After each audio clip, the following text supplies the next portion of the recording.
Good afternoon. My name is Alun, and today I am facilitating the third of 3 sessions of Demigods. That's a PBTA game by Jason Mills, and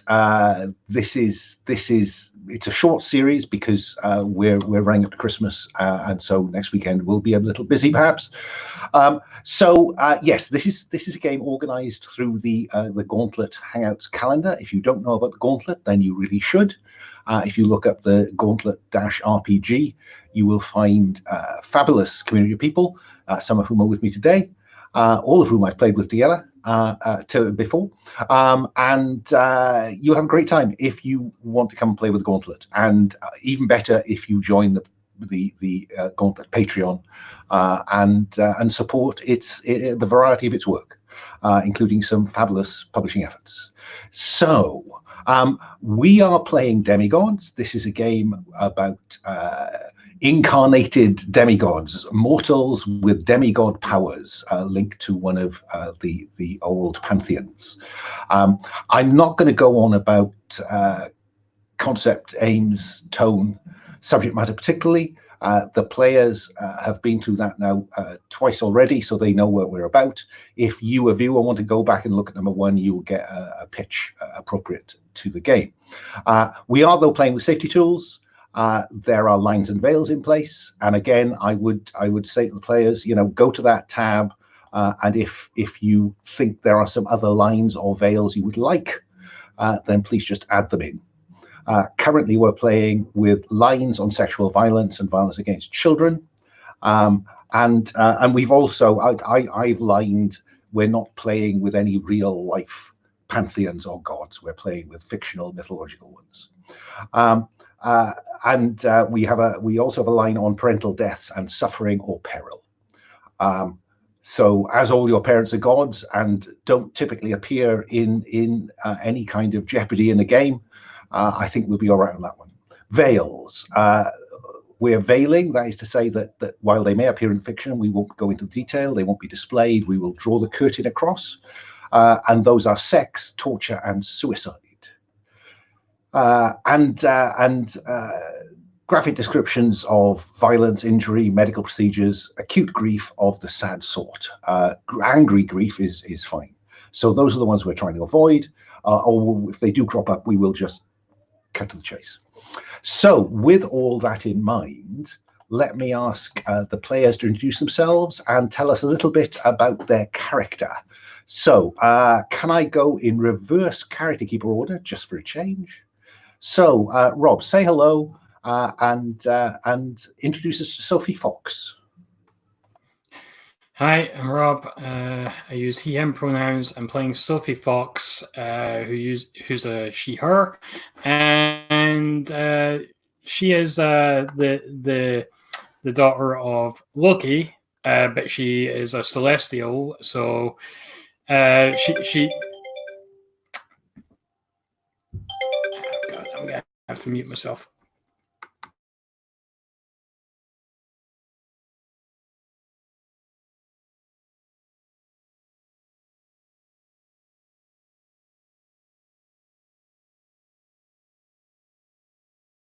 All right, sorry about that. So she used to be a police detective, but kept getting drawn into weird cases. Most likely because her father manipulated things to make that happen,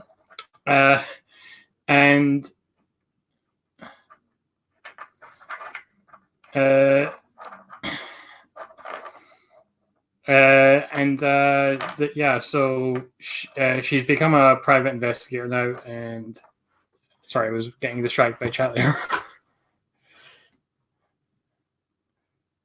I think that's all there is to say, though. That's fine, thank you. Yeah, you see disruptive players at the back of the class typing in the private chat while people are speaking. I just think it's appalling. I'm not calling anybody out. I'm the worst offender. Okay, moving on. Ludo, say hello and tell us about Livia the Golden Lily Aurea. Hello, I'm Ludo. I'm playing Livia Aurea, which is the daughter of the goddess of wrestling Palaestra.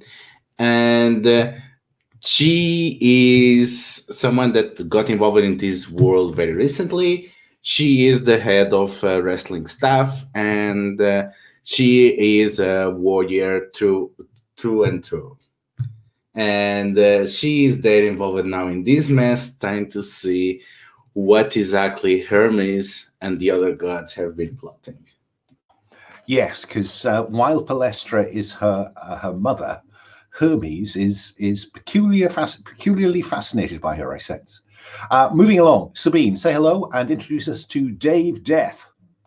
Hello, my name is Sabine. I use any pronouns. I am playing Dave Ngozi Deth, who is the son of Hale and a Nigerian immigrant to the UK. He plays death metal in a band that had a name last week, which I've already forgotten again. And we'll now have another one, I guess. Oh no, it was named Hiatus. I'm right. It was named Hiatus. So that's not very important, but well, yeah, that's Dave. Dave mostly is pretty laid back. He can see and talk to ghosts. He's known that since he was about 12. And he's mostly fine with it, going out and fighting evil or whatever. He's okay, so he's not a superhero or something like that. That's fine. It's all good. He can make songs about that. Yes, yeah, Hiatus. I forgot. I knew there was a joke in the name, but I couldn't remember what it was. We left the Weave, which is the name that this game gives to the group of characters. We left them in the Dartmoor village of Kingsmead-on-the-Moor last time. They've been drawn to Kingsmead by a variety of hints suggesting that there is something that connects a number of things they're interested in. So Dave encountered a ghost in the back of his taxi who was looking for her son, John Collins, who we think died about 30 years ago, in the vicinity of Dartmoor. Sophie was trying to search for a missing person who went missing about a year ago. That sadly, Sophie is quite confident that they have now found the shallow grave to in a conifer plantation on the edge of the village. And Livia is here because Hermes and the Romano-Greek gods have received a prayer, most unlikely, from a woman they have identified as the distant daughter of a Roman legionary who was stationed and I think died in this vicinity. And she seems to be asking anybody for help to save her daughter. Our fourth character, sadly, Pearl can't be with us this afternoon. She's on a German train with no internet. And so we miss her. What I'm going to suggest is that we know that Valentin, her character, had a connection to a secret society. And what I'm going to suggest is that secret society has called Valentin away. It's pretty thin fictional material. The writers of this series have changed that character once already, and now it looks like they've written them out. So they clearly have a thing against the Arcane playbook. I think we have to assume that Valentin has been called away by the secret society that he is part of. At the end of last session, while Sophie and Livia discovered the shallow grave in the conifer plantation, and had also discovered a copse of much more ancient woodland in the center of that plantation, connected in some way to Faery because they lost a couple of goblins who escaped through a portal there.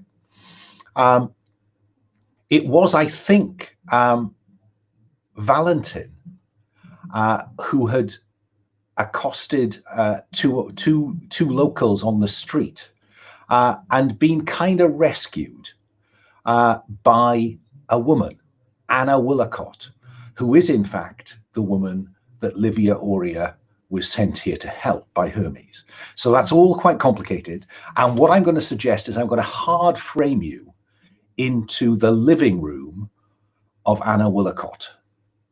Because Dave had come back to, Dave had taken on the form of a raven to do some reconnaissance of a nearby paper mill.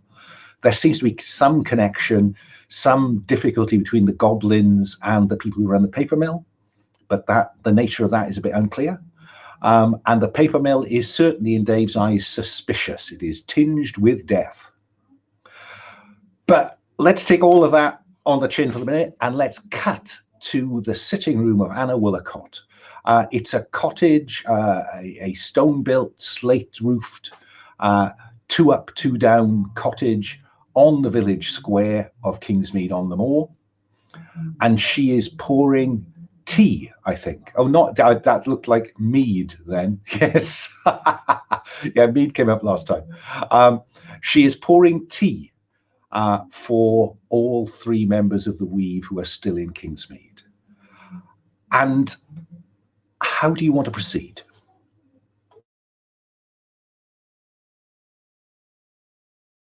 How much does she know, actually? Because it's kind of weird if we have to talk around the whole stuff with her in the room. Maybe we can get rid of her for a bit because someone of us is allergic to chamomile or something.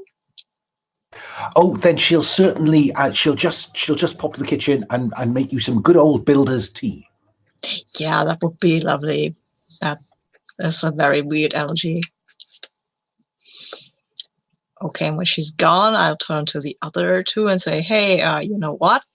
I was at that paper mill, and there was kind of a aura, I guess, of death around it. It was really made me want to pluck out some eyes. I shouldn't stay in Raven form too long, I guess.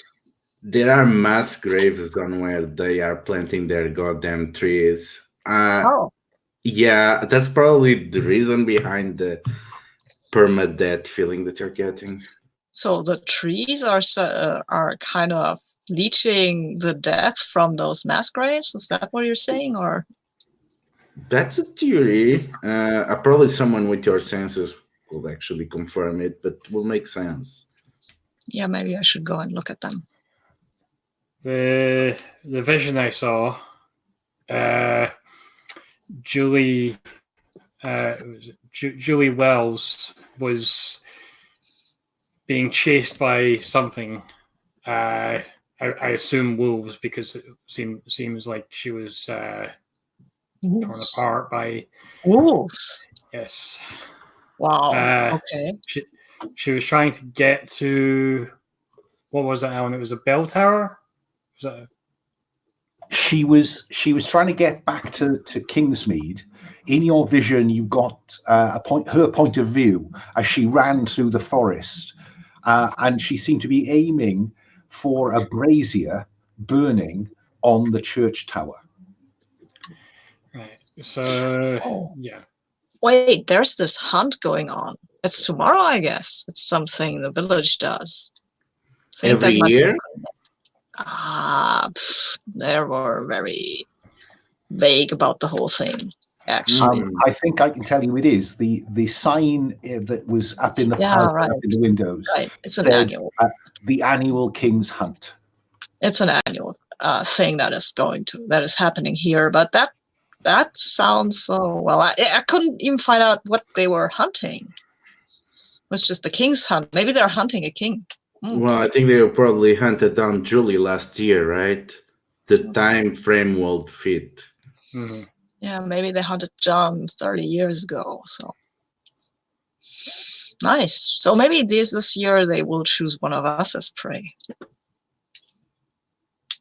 I mean, that could be interesting. I guess. They are welcome to try. Yeah, exactly. I have an uncle who's a wolf. Yeah. So are you clear what strategy you're going to adopt when Anna comes back in the room? I think that's what viewers want to see. Oh, how forthcoming has she been so far? I think shall we have a little flashback, which kicks off with Valentin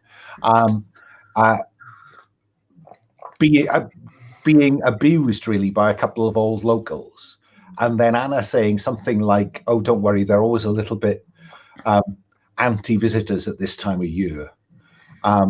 And he introduced himself, and she said, "Oh, how do you do? My name's Anna Willicott." And so Valentin recognized that name from the conversation that you'd had back in London before you set off. And he says, "Oh,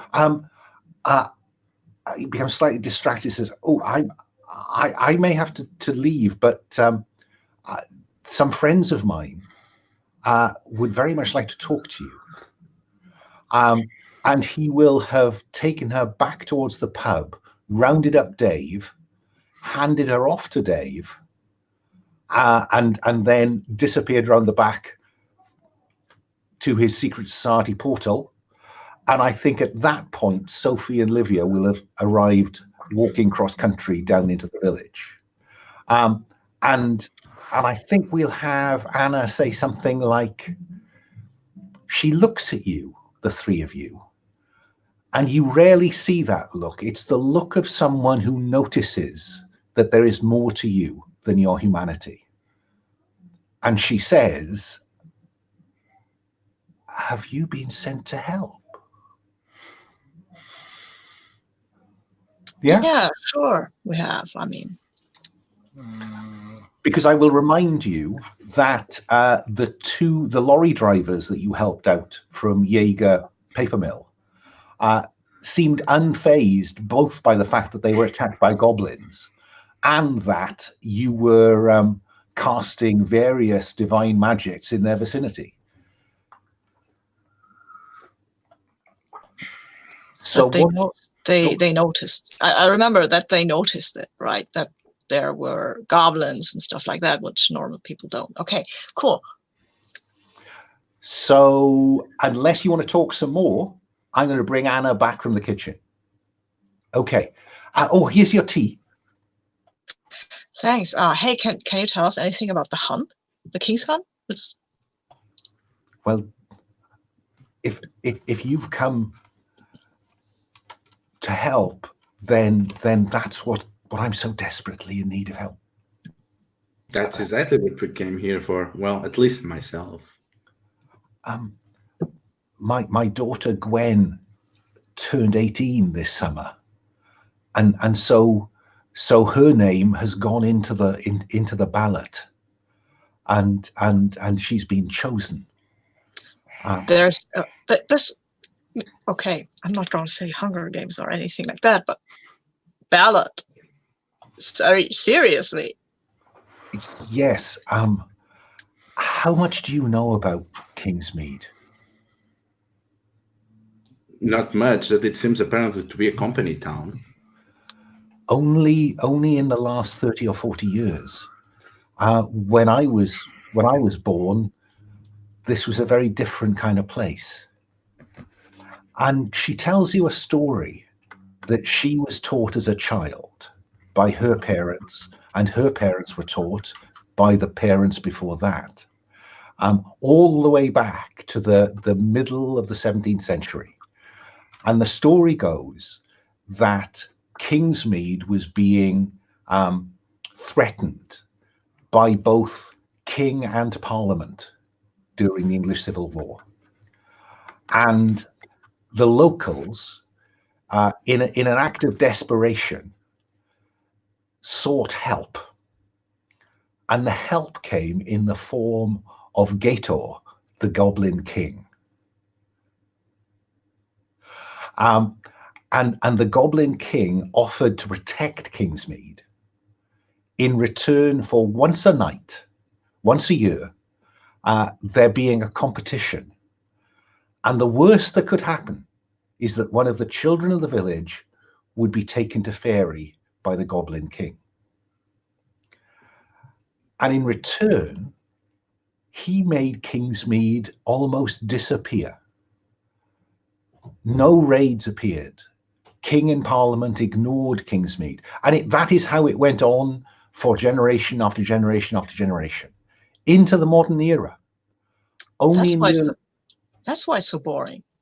Check. it is a place out of time in that respect.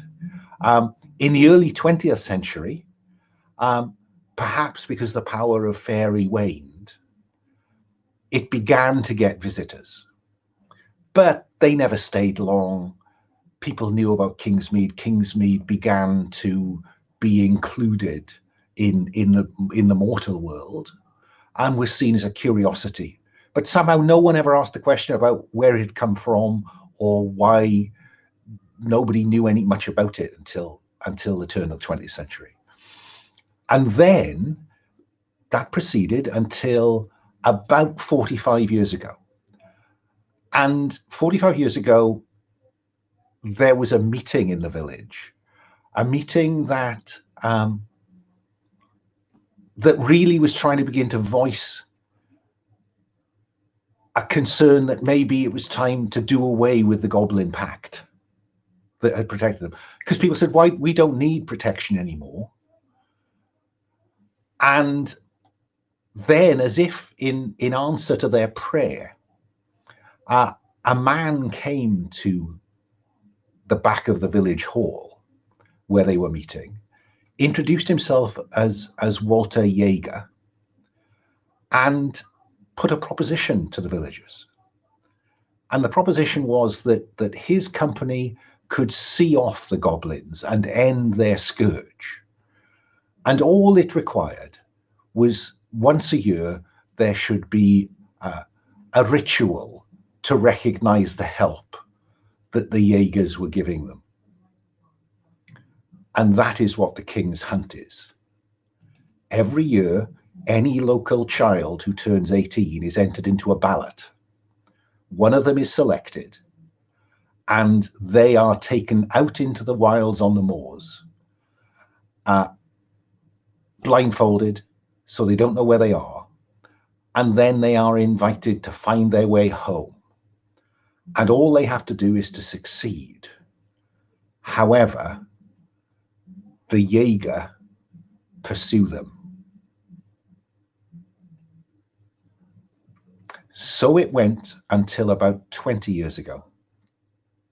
20 years ago, the village council decided they would start advertising the hunt to attract tourists, and that any tourist would be welcome to take part in this quaint rural tradition, in the hope that the Jaeger would take some of the tourists instead of taking their children. And this year, her daughter Gwen will be one of the 18-year-olds pursued by the Jaeger. So you went from having fun with goblins to having fun with werewolves. Not at least with the wolves, at least with the Jaeger. It seems like you just privatized the problem instead of solving it. Well, you know, I was a baby when that decision was made. Yeah. And now what do you want us to save your daughter from being hunted down by these wolves, right? She's the most important thing in the world to me. Her father died a decade ago. She's all I have. Okay. But I mean, maybe not have this ritual. Has that ever crossed your mind? Like, maybe we don't sacrifice people to these paper mill guys. It seems like that would also be a viable option, maybe. I mean, set fire to the paper mill. What the Jaeger tell us is that if we were to back out of the pact that was made with them, then just think what the goblins would do as revenge. Well, why don't you talk with the goblins or try to make a new deal? Yeah. They probably hate Jaeger more than you. Yeah. Or set the goblins against the Jaeger and the Jaeger against the goblins. And they are already predisposed to that. That would need the village council to approach the Goblin King, and I'm not sure if anybody even knows how to do that anymore. The old council are long dead. And well, I think people probably thought that the risk of having one of our 18-year-olds having at least a chance to escape, whereas the goblins always took a young child. But that, I don't know how we would do that.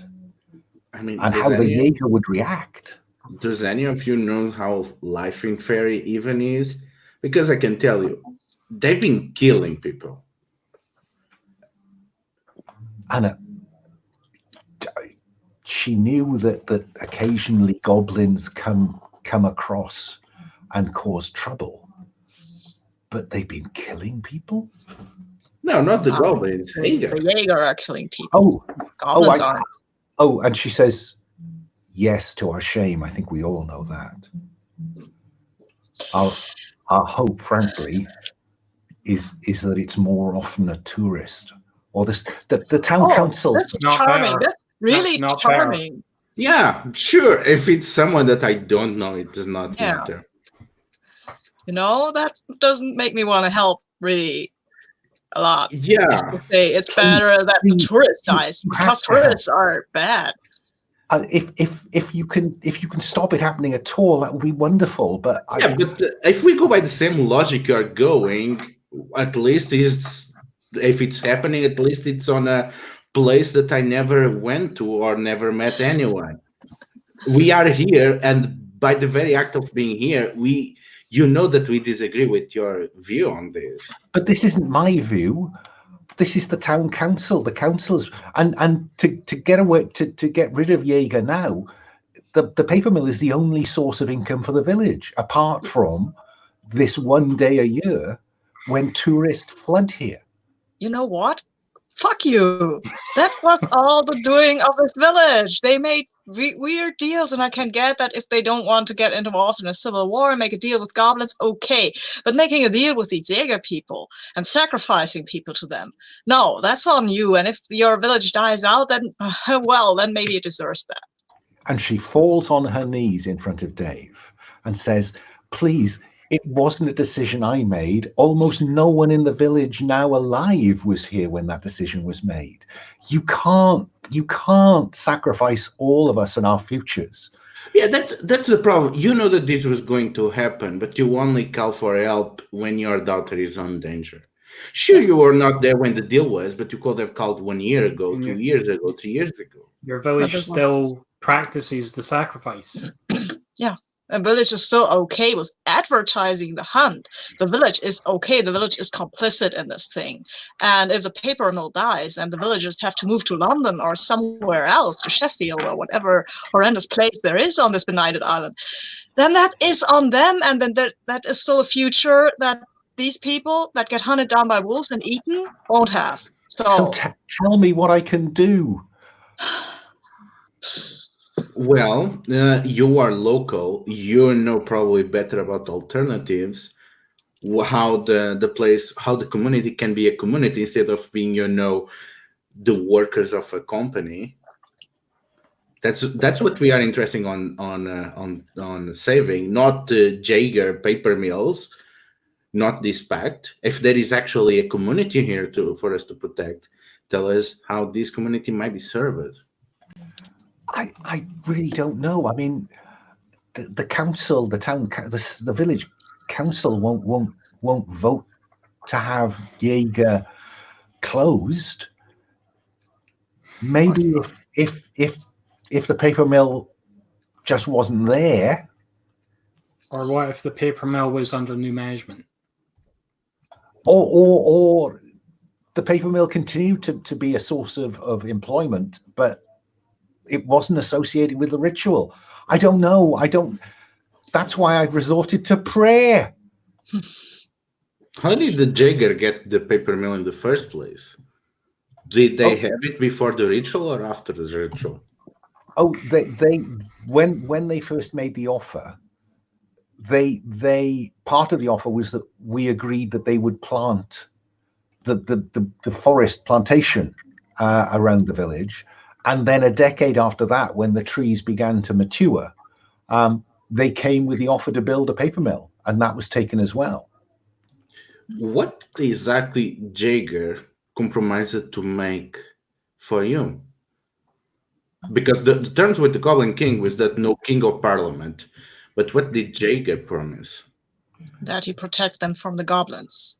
They promised to protect our children. And I suppose you could view that the small print of that is that the hunt only involves people who are 18 or older. Lovely.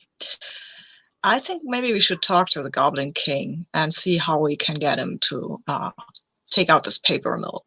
Because this paper mill, I mean, sure, the feeling that this paper mill has is like it's a graveyard for victims of serial killers. That's what it feels like. And if you want that, you shouldn't have that in your village. It's not good. No, And that deal is rubbish. That deal is rubbish. Because they are selling you the solution of the problem. Oh, we don't kill any of your children until we are 17. That's no deal. What can I tell you? She says, you know, if we'd known then, I'm sure the council wouldn't have signed. The parish council would not have signed to it. But they maybe did. They would have signed. Maybe they would have signed to it because people are stupid. Get that. You know, that's 20 years. I mean, has anybody ever survived? Oh, yes. Yeah, I mean, every year now, it depends how many children reach 18. And we're a small village, so there aren't many. This year, there were only 2. And it's my Gwen who was selected in the ballot. And I suppose in the old days, they'd have all pursued her. But in recent years, you know, hundreds of people come to the village to celebrate you know, to see this quaint custom.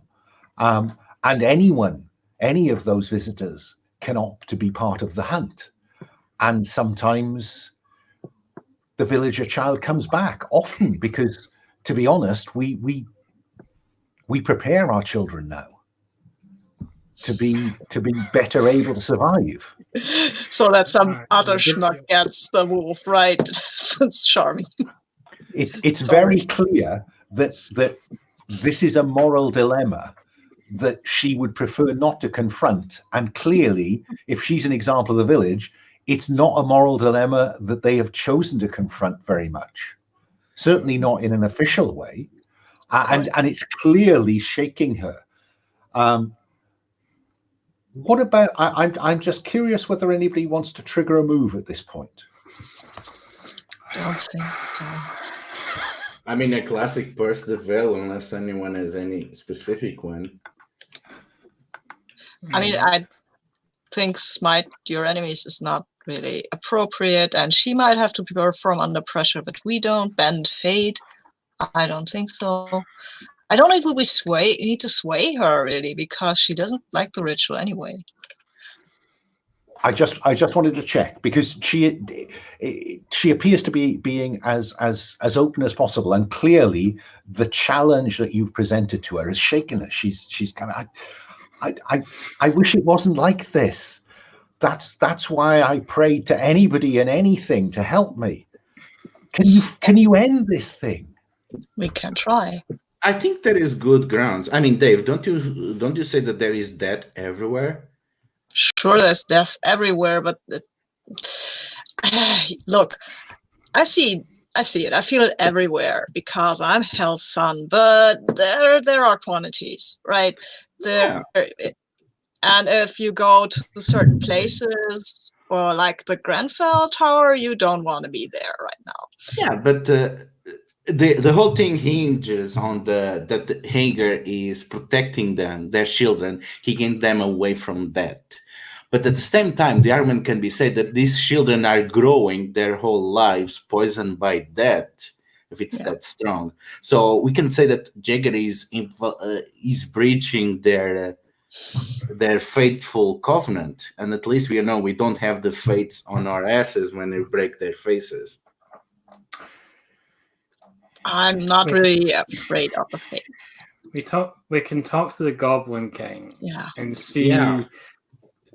if Yeah. we can find a way out of that contract. I think so too. And then we take down Jaeger. And to be honest, whatever happens to the town after that, Yeah, that's that's their problem. they have to make their own fate afterwards. But Yeah, and to be honest, the goblins. I don't know if they're the lesser evil already. I don't even know they are the lesser evil. They are probably just different people. You told me how they reacted to you on the tavern. Yeah, but that's people. People are just, they don't like tourists, but they like to sacrifice tourists. So yeah, maybe it's the same thing with goblins. Maybe the goblins, they are different, but they just prefer to get rid of them. That's why we need to talk to them, I guess. You were following these little guys. Yeah, about that. You lost them, I heard. So we know where the portal in Faery is. Let's go to the portal to Faery and ask the fairies nicely to let us in, or else. I think that scene has done its job. I think it's now very clear what the stakes are. So let's cut back to the. Do you want to take Dave via the area where those shallow graves are to be found, or do you want to go straight to that ancient woodland in the middle of the conifers? Graves first, no? Okay. Yeah. So there's a picture, I think, in the character keeper of rank upon rank of conifers, and the shallow graves. Just to put your mind at rest, Dave, the trees are not rooted in the bodies. The graves are scattered in the gaps between the trees. Yeah, but the roots go deep. These conifers, they have roots that will go into the bodies, because roots don't just go straight down, and that's that, like a tree trunk going straight up. No. Yeah, I just wanted to put aside the idea that this is like a grow bag. Yeah, it's okay. not. Yeah, okay. It's not made that we have death paper where you can write journals on with weird properties in Japan then.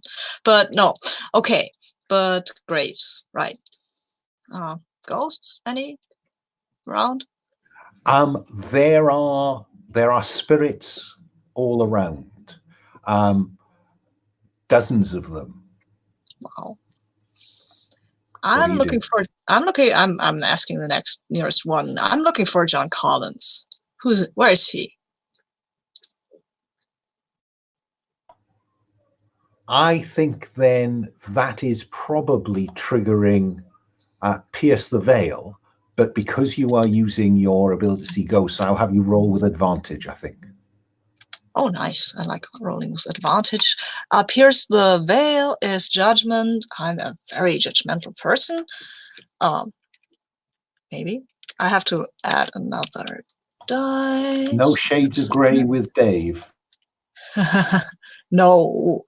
Now I have 3. I'm rolling 3. And I've got a 10. I've got a 12.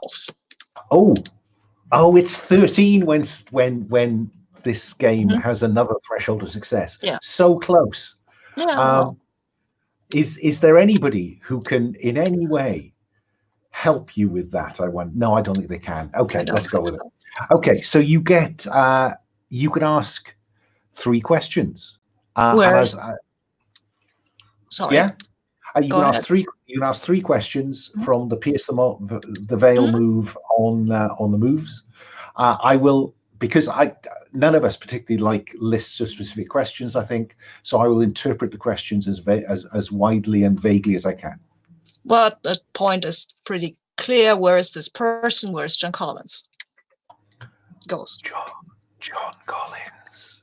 And there's a kind of susurration of spirits talking to one another. Are you John Collins? Are you John Collins? John Collins is not here.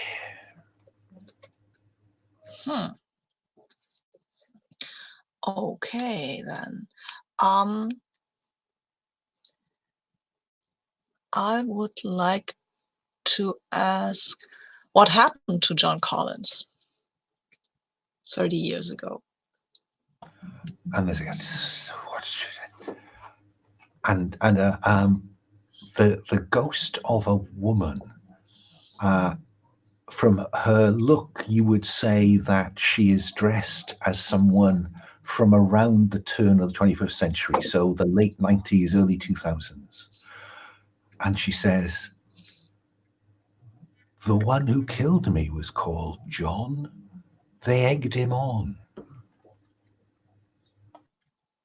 Okay, what was he one of the Jaegers? Yes, one of the wolves. Is he still around? I don't know. Interesting, though. Okay. I will sacrifice my third question because I have no further idea what to ask. And I have found what I wanted, but I will tell Sophie and Livia that I found out that John Collins, the guy whose mother was in my taxi, that he maybe is not dead, but he is a werewolf now. Or a Jaeger wolf. I don't know what the difference is, really. Have you come to give us rest? Yeah, if you want it. Sure.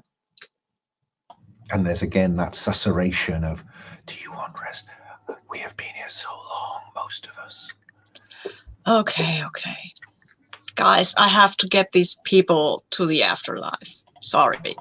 But that's kind of what I do, I guess. Or wait, maybe they can. Hey, can you wait? Maybe for a few days because we have to clear up the whole hunt thing before we do that. I'll come back. I'll see you. I'll see you good. Do you promise us death? Yes, I can promise you that.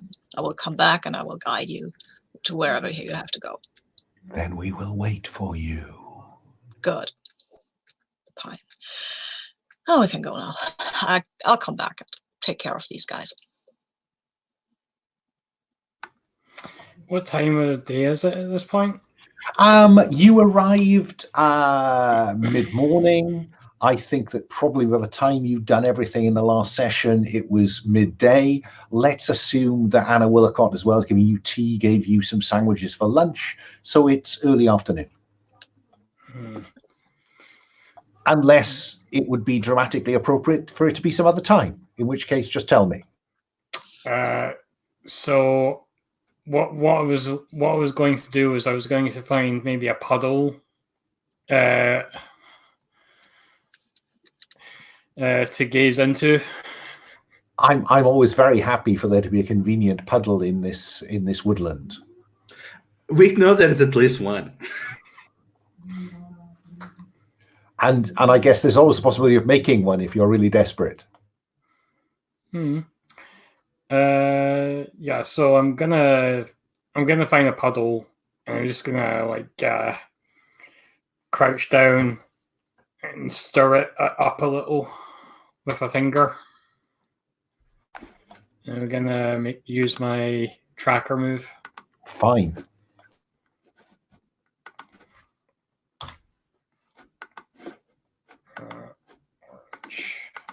Sophie.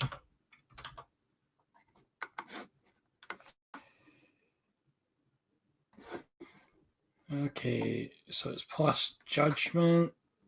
So that's 10. So roll plus judgment. If you have something important to the quarry, no, I don't think you do. On a 10 plus, you see into the near future and know where they'll be in an hour. I think you know. Well, who are we talking about? Sorry, I should have asked. John Collins. Aha, right.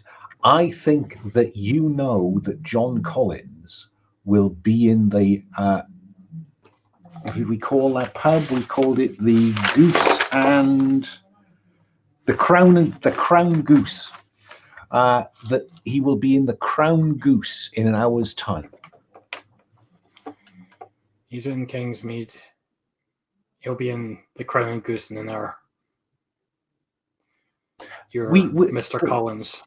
in our fiction, we've given you a vision of them in that circumstance, haven't we? Yeah, do I recognize him? Yeah, he was one of the lorry drivers.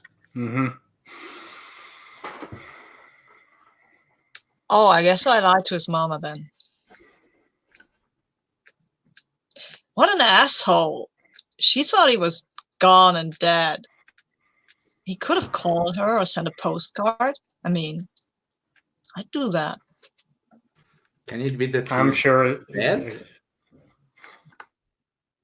What? Sorry? I mean, we did not check their pulse, and we can see spirits of the dead. Are we sure he was alive? Was he alive? I mean, I'm pretty sure I can tell if somebody's alive or dead. Yeah, I think you could tell. No, the John Collins on the back of that lorry beating goblins off was indeed alive. No, he was alive. I can't usually tell when people are dead. If he was dead and fooled me, then that's more power than I've seen. What was it your caller asked for with regard to this John Collins? The mother, she appeared in my taxi and she said, "Oh, my son, I'm so worried that he is not in the right afterlife and stuff like that. And he vanished 30 years ago." And I told her, "Hey, he's probably dead. Go on to the afterlife." Make sure he goes to the right afterlife. Yeah. No, I don't care. I mean, maybe she's better off not seeing him again. You convinced her to make that final step into the afterlife because you told her that if he wasn't there, you'd make sure he got there. Because that's the kind of thing Deth does.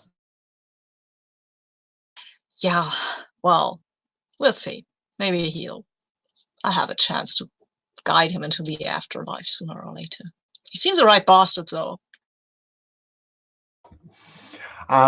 So you're in the woods, you're in the forest, the plantation. The old woodland where that portal to Faery is about half a mile that way. The village is about half a mile that way. What do you do? Faery, no? Goblins. Yeah. So you have no trouble really finding the old woodland. But I think, let's just see. How are you going to, because I think I described, Livia, when you were running through it, that there was a sense in which it was changing slightly as you ran through it. And so I'm curious how you're going to find the right place. I think the indicator is actually going to be looking for a living part of the forest, one that tries to harass us, to divert us, to make us trip again. Basically, we are looking exactly for the part that really does not seem to want us. The more resistance we face, the more we go through. Well, that sounds like perform under pressure then, I have to say. So Livia, was that a volunteer to blaze the trail? Either that one or what is my name? I close it. Should not have closed this. The unstoppable. Which one should I roll? I think it's the same attribute anyway. I think unstoppable is around few mortal barriers will stop your momentum. It feels like that's kind of the Hulk bursting through a wall, rather than necessarily bursting through any fairy glamours that make finding this portal again difficult. Oh, if there are glamours, definitely perform under pressure. Didn't you unstoppable yourself to the portal last time? Yeah, because last I time. feel that should be visible. That should leave a very visible trail if you just burst through the trees and stuff.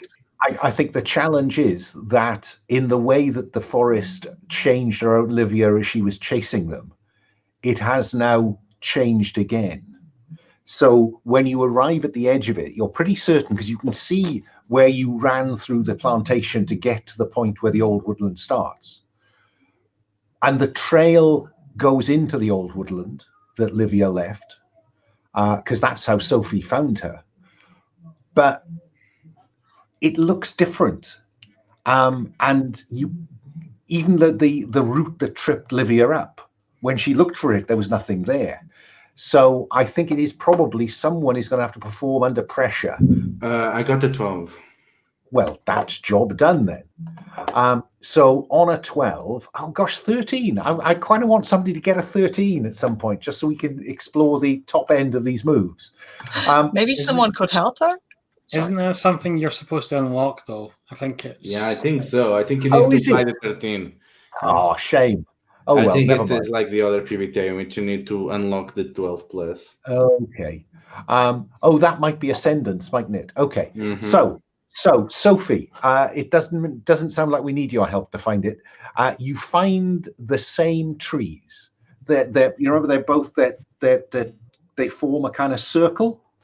What do you do when you get there?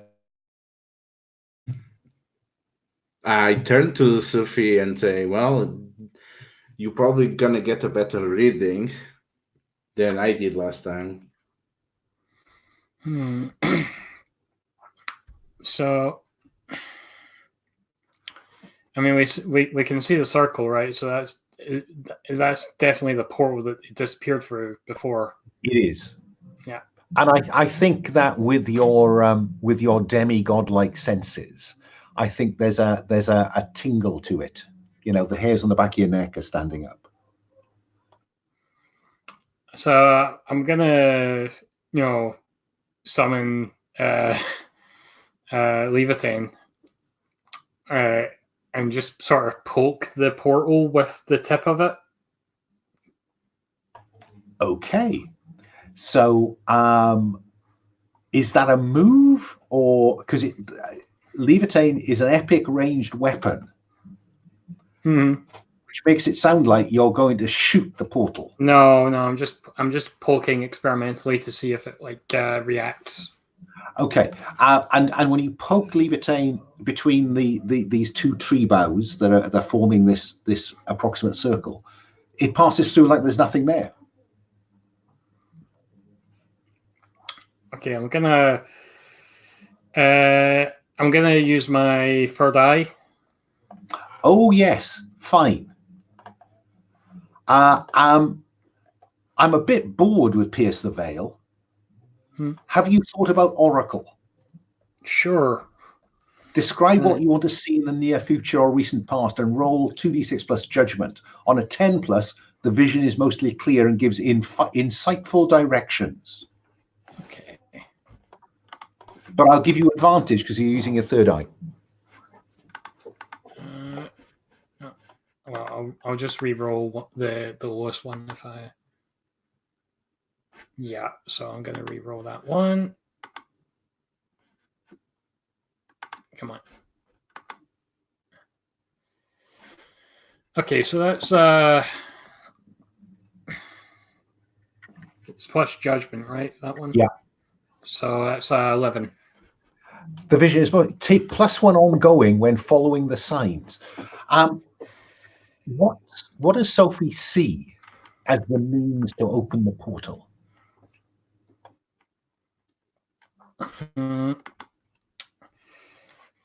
Maybe there's I see the traces of the goblin.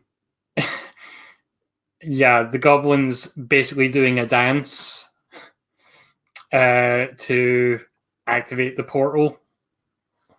And when you voice that, Livia, who was chasing them, what she took to be them just jumping or skipping from one foot to another, and then back and forth on this as they ran towards it. It does look like they have to walk a pattern to make a distant amber reference. What are you going to do, Soph? I'm going to retrace the goblin's steps, basically. Okay, so you're about 20 paces, the three of you, from it, and Sophie, are you? I can see you kind of in my mind's eye, there's the police detective at work here, and you've got some little kind of just markers that you're pressing into the ground in these places. And that's where the feet have to fall, folks. Does that seem reasonable? Who wants to go first? Because I can't see this is anything, unless you've got something special going for you, than perform under pressure.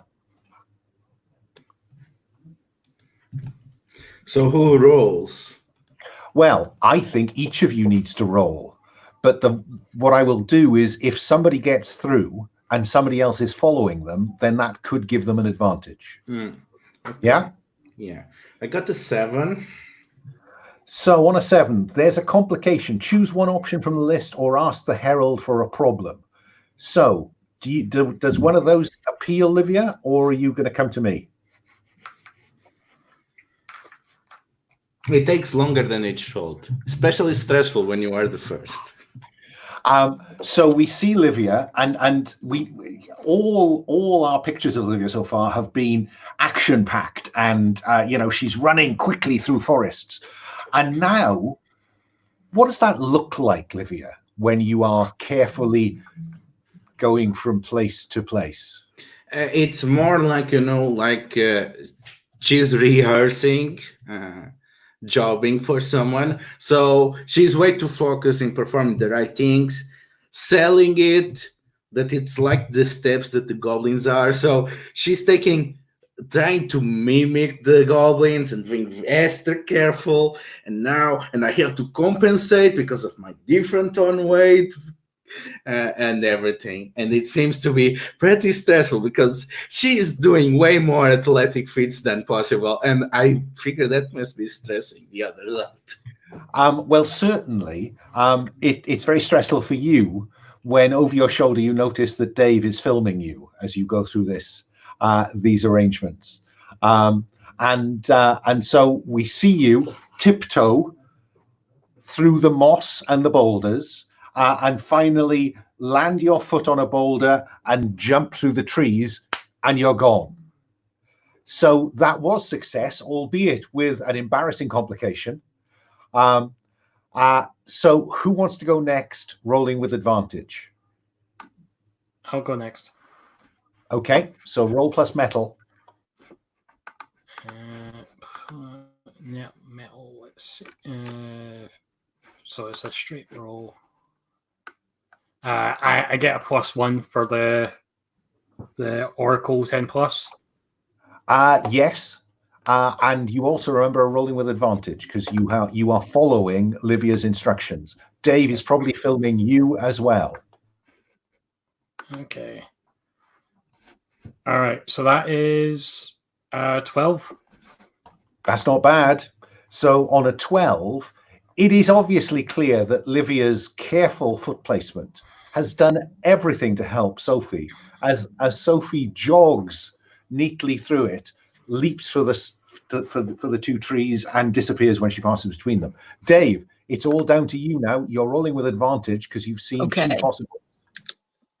Let me find the roll for your party. There it is. Let's roll them bones. Yeah, I've got a 7. So again, I'm inclined to say that you are just as careful as Livia, but of course Livia is not there to see it. I'm trying to be artistic, I guess.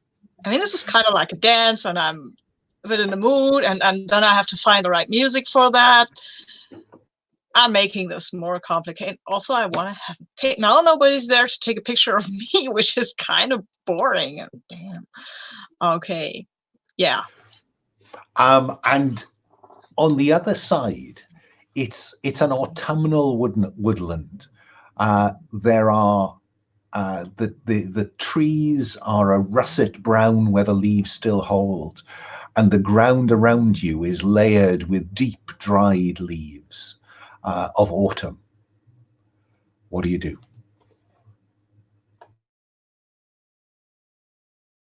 All right. I think this is a boring Pierce the Mask, to be honest.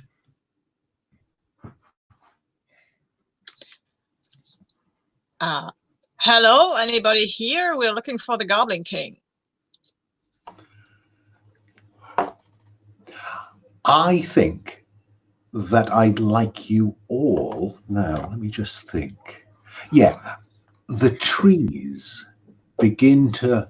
It's as though a breeze is moving through the tree branches, and the breeze intensifies, and there are leaves beginning to blow around you.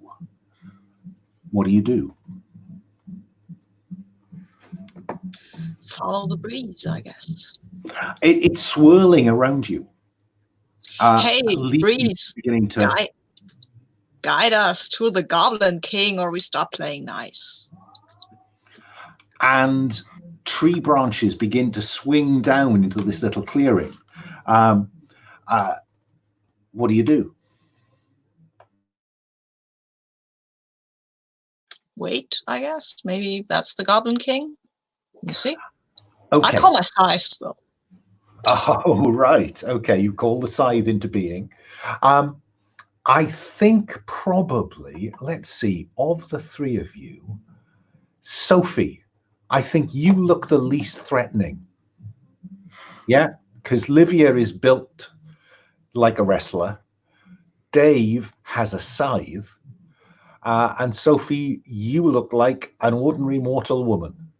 And so it is you that the tree targets.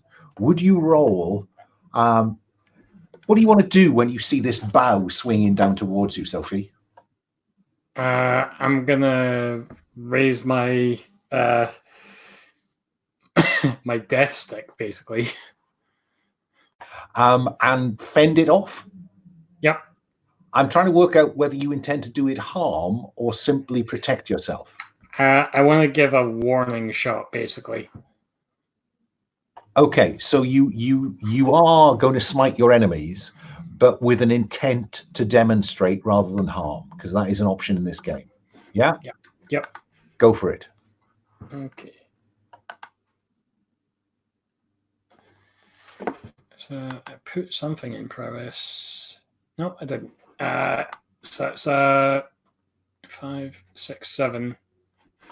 On 7 to 9, choose one from the list below. So exchanging harm is optional. So you could choose exchange harm if you wanted to, but the sense I get was you didn't want to. So you have a list of protect yourself, crush them, gain an advantageous position, make an opening, or take something from your enemy. What's your intention? I will make an opening. Right. Okay. So describe to me exactly what happens then. Because this is +1 forward to an ally who follows your lead. So what are you aiming to do? Give me a second. Okay. Livia, you're a woman of action. What do you do as you see this bough swing down towards Sophie, and Sophie effectively create an opening for you to exploit? I guess it's time to actually try to. I just as these things are going to move to chase Sophie, I think Livia runs on the counter direction and tries to grab them and push them in a bundle so that they are held tight together and the others can get into the Faery. So I think this is a proper barrier. So I'm happy for you to use Unstoppable if you want to. Okay. And you've got +1 for the opening that Sophie created. Okay.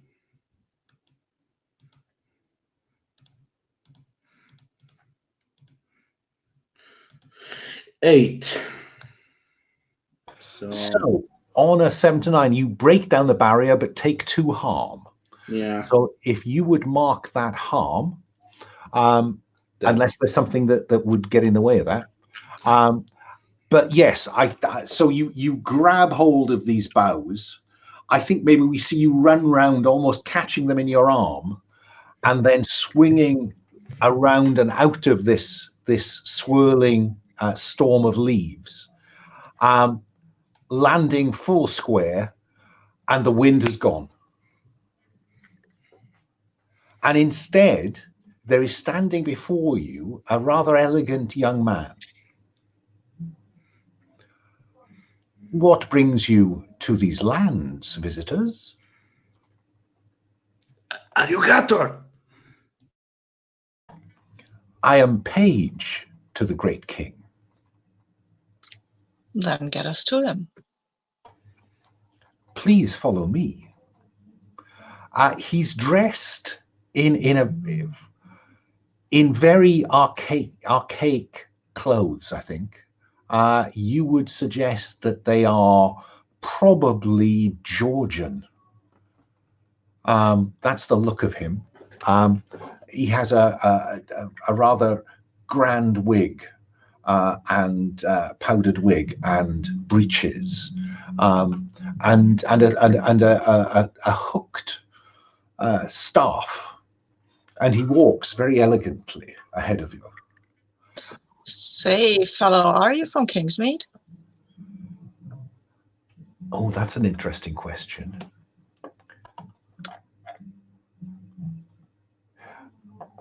Kingsmead. And he pauses and he gives you an appraising look. He says, I have a memory of a Kingsmead. A rather rustic place that perchance I have visited. Huh. Yeah, I guess something like that. Is this a place that you have come from? Yeah, it's the place where yeah, that's what we've come about, actually. Say, are you happy living with the goblins?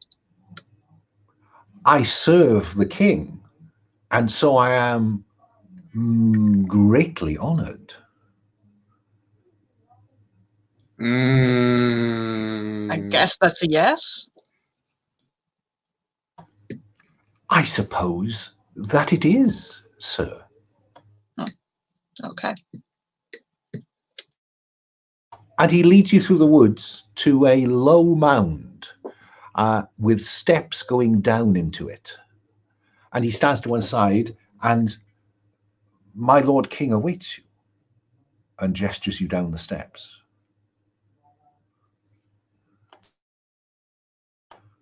I'm always interested in non-traditional games to ask, what is the order in which you go down the stairs?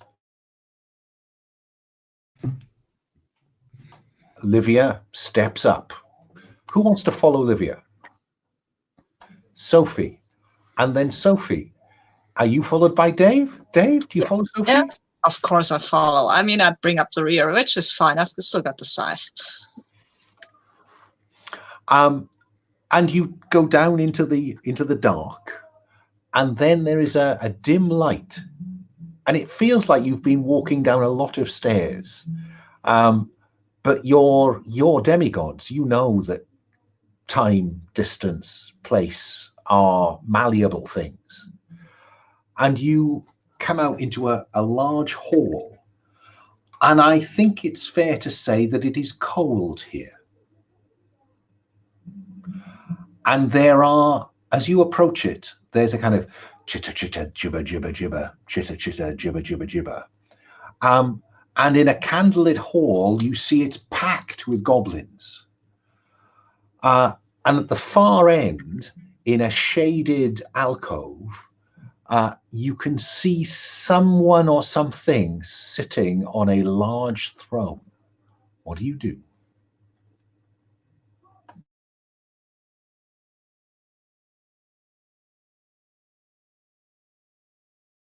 Well, Livia's the first, so. I think first thing first, I'm going to get rid of the room. You're going to get rid of the room? Yeah. Read, not read. Oh, sorry, I beg your pardon. You're going to read the room. Fine, I beg your pardon. Okay. So what are you thinking? Is this Pierce the Veil? Yeah, maybe. I'm kind of seeing, trying to see if the same goblins that we faced before are there. and they're gonna announce if we are expected. So yeah, I guess that's pierce the veil. At the risk of slipping into stereotyping, the trouble with goblins is that they all look more or less the same. And these goblins they're shaded, there's flickering candlelight. I think you're going to struggle to pick the two that you pursued. Because I don't think you even got names from them. No. Okay, I have a 7 on pierce the veil. So, 2 questions. Yeah. From the list or close to the list.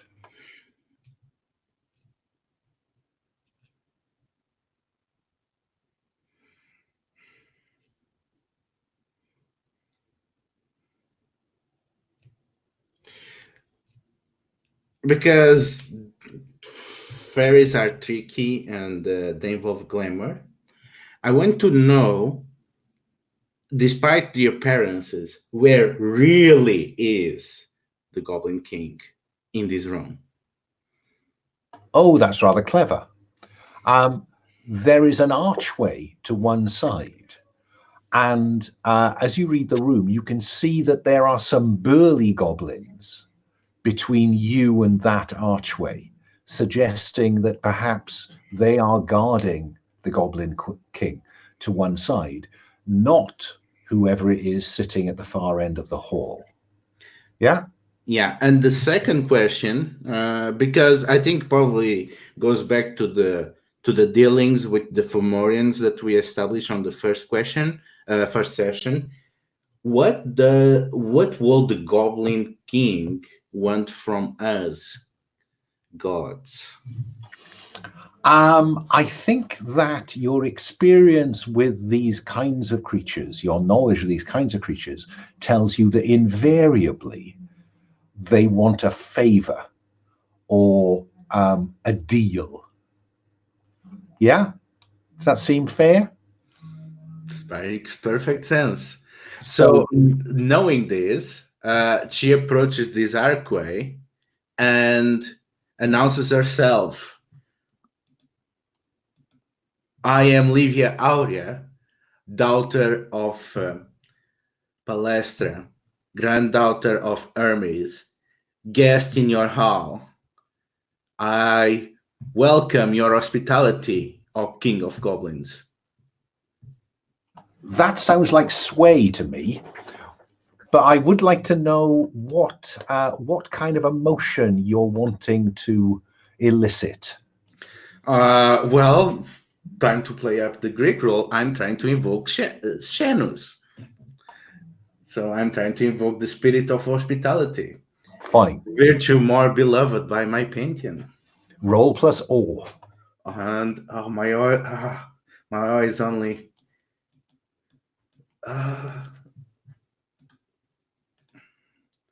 Yeah. You seem very awesome. Yeah, but not enough. Actually, I think I'm gonna spend my thread and get the other. Okay. Okay. Now at 10. So on 10, they accept your reasonable argument at no cost. And their steps from the archway into the candlelight. A thick-bodied, broad-shouldered, long, spindly-legged, hunched goblin with almost a kind of joke crown. It has tall points. It's much too big for this body.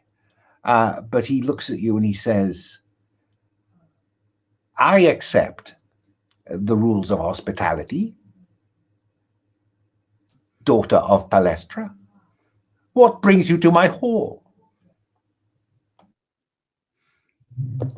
We heard far away about the feats of your court and the ties to these lands that are also yours from the other side of Fae. We are here to pay respects to you. We have met some of your people before. Sophie, what are you doing as Livia is paying court to the king? I'm basically. I think Sophie is basically like trying to detect falsehoods, like just paying attention to the conversation, making sure there's no deception on the Goblin King's part. So the third eye would probably show up arcane deceptions. Is that fair?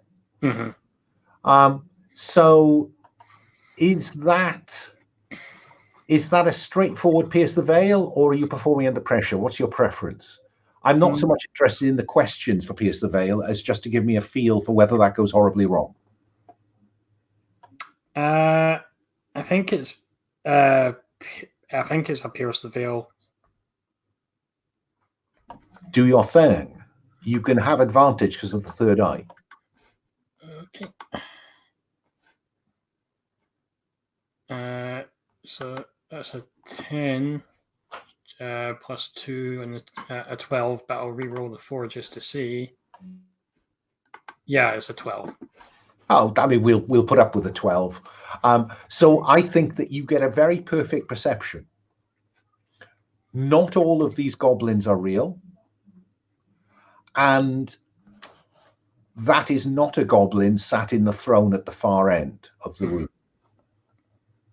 Okay? Yep. Dave, what are you doing as Livia is paying court to the king?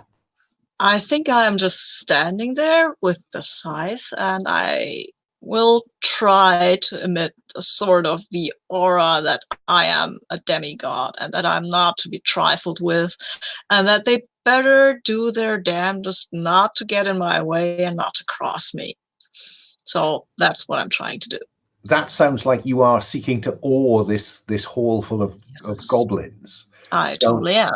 So roll plus awe to sway them in that direction. Yeah, that's what I was planning to do. Oh, well, I've got a 10, so yeah. Gets better and better. I've got a 9. I've got only. Oh, well, there you go. Well, I mean, I think they'll do it. They'll demand some kind of price technically, but I think that they will not attack you. But if you attack them, something may surprise you. Okay. Does that seem a reasonable quid pro quo? Seems reasonable, yeah. And I think probably that is the point where we have a commercial break. So it's 20 past the hour now. Is 5 minutes long enough, or do you want a bit longer? Okay, back here for 25 past the hour. See you then.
Okay, we're back in the room. So here we are then. We come back from our commercial break, and here you are in the Hall of the Goblin King. Livia has established that the rules of hospitality will apply, which should mean that if you don't cause any trouble, they won't start it. Sophie is pretty clear that there's something going on here. Not all these goblins are real, and there's something in that throne at the far end of the throne, even if it's not the king.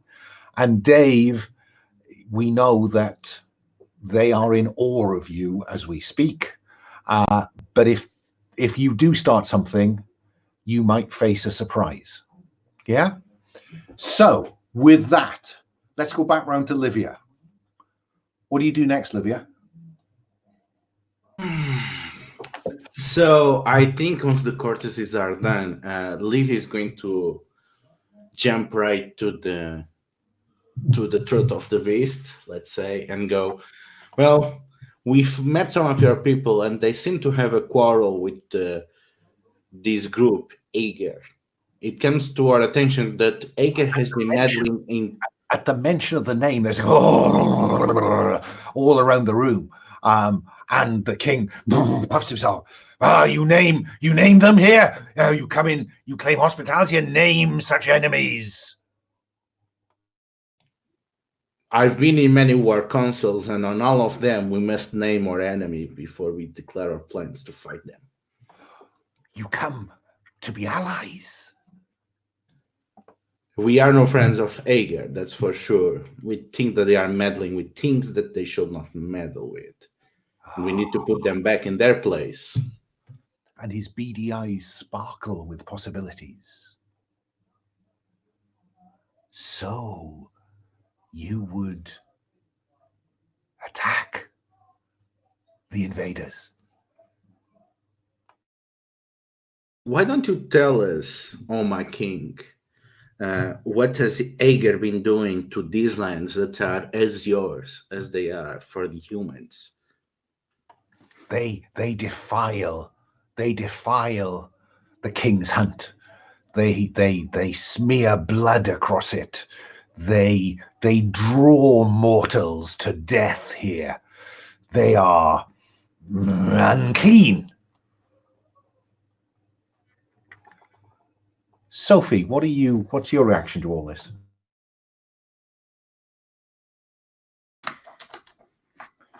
And what of the deal that you made with the townsfolk? It was an honest arrangement. They were in need, and I chose them to be my subjects. But they broke it. They went elsewhere, and they too have bloody hands.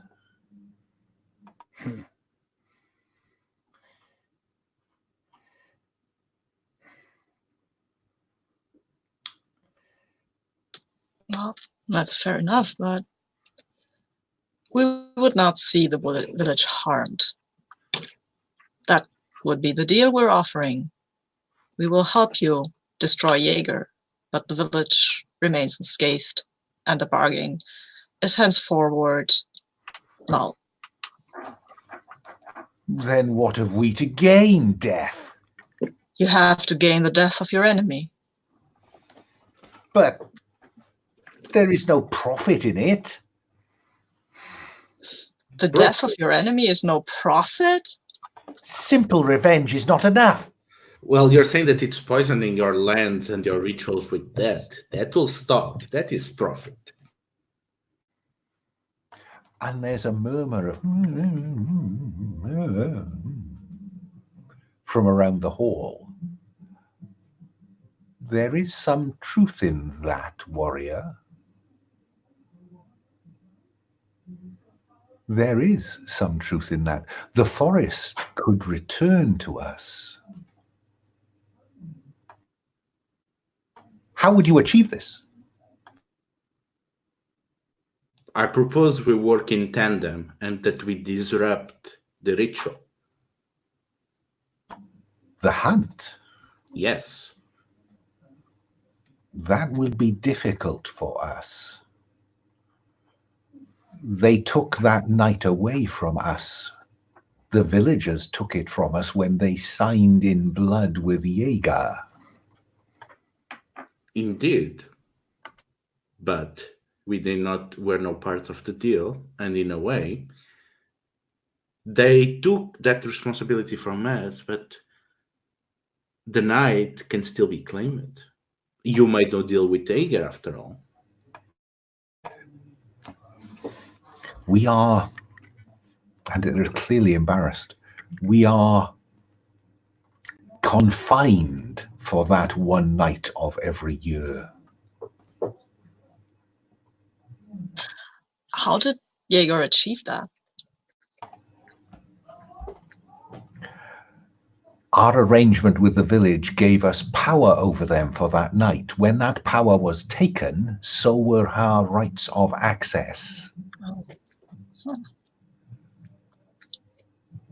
But surely such potent creatures as yourself could find a way to bring my mighty warriors to bear.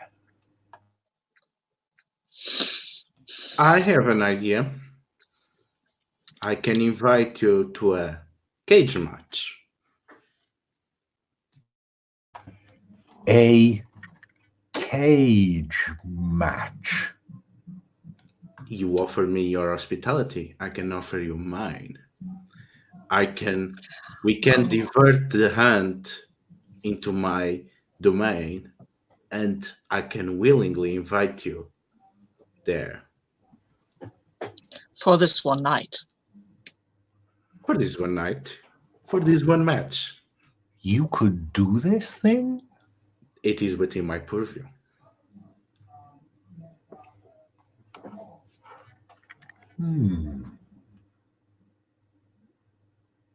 If you could make this happen, then I would agree to your demands. Very well. There will be a match tonight. Jaeger comes in, Gator comes in, one comes out. How would this be done?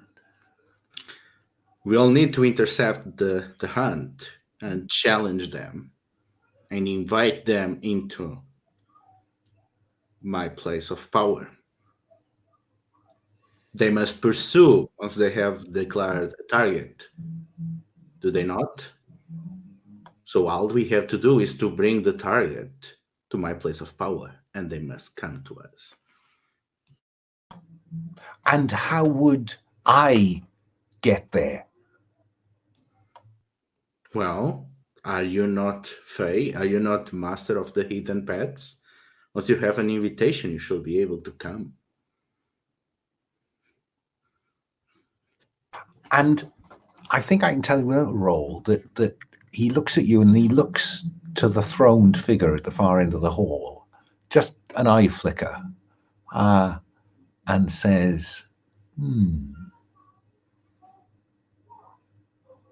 very good. Tell me of this place. It is called a gymnasium. And he reaches out a bony, spindly, clawed hand to yours and says, take my hand that I may see it. So before that happens, can I am gonna just peer at that figure that's on the throne and see what that is. Is that Oracle? Is it? Let's see. Or are you just piercing the veil? I think I'm piercing the veil.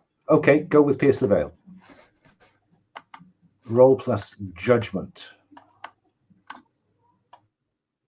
Oh, so that's a 14. And was that boxcars I saw at the corner of my eye? That was doubles. So yeah. So remember, you earn a thread for doubles. Ask 3 questions. Okay, so let me just get the pierce the veil.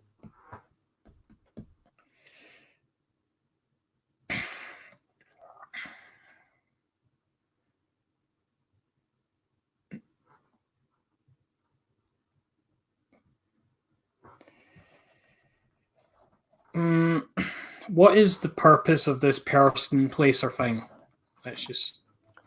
I think that glance from the Goblin King, from Gator, suggests that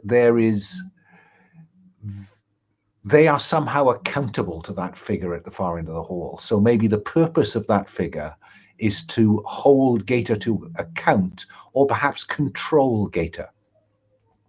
Okay? Mm-hmm.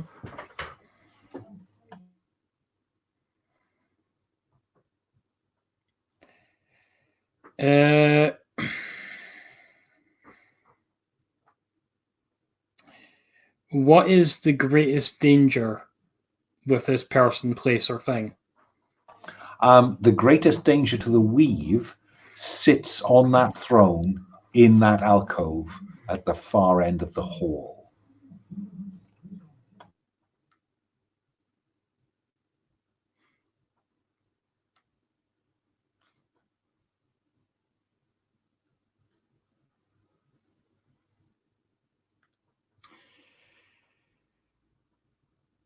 How can I get this person, place, or thing to reveal itself?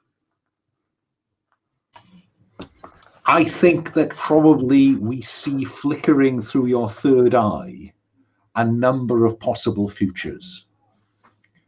In one of those futures, there is an open challenge issued in this hall to that thing. And so I think an open challenge to it would force it to reveal itself. Okay, so I'm gonna bang my staff on the floor. Before a deal is struck, there is a third party here who should reveal themselves. And the king is, we have an arrangement. We touched hands. We have seen this thing. All cards must be on the table before a deal can be struck. Reveal yourself. I think you're going to need to sway the king on this one, Sophie, as much as the figure in the far end of the hall. If necessary, I will provide help by being extra threatening. Okay, I have 1 awe, so I'm going to roll. It's 6, that would be 7. I'm not sure that that help, provide aid, is going to make that big a difference, is it? I'm going to spend one of my threads to re-roll that one. Okay. Still 7. You have a habit of rolling doubles, just not at the same time. So on a 7, they'll do it, but they demand some kind of price. I think the price is that the king demands that what you have described goes first, and then some challenge can proceed.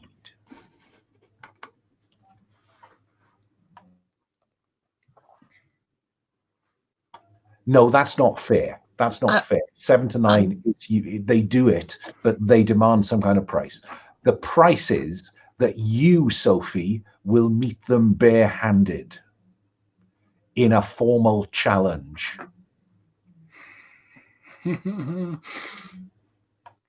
Okay, so the tendrils, of the staff just back into my hand. Dave, did I cut you off then? So Sophie, they will reveal themselves if this is a formal challenge.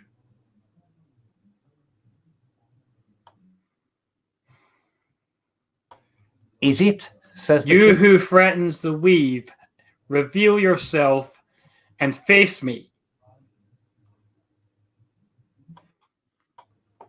and a figure steps down from the throne, and walks into the candlelight of the hall, and the goblins clear a circle that encompasses them at one end and you at this end, with the weave beside you, and the king halfway round the circle over there. Did we ever name that frost giant demigod who caused some trouble to Rising Valhalla?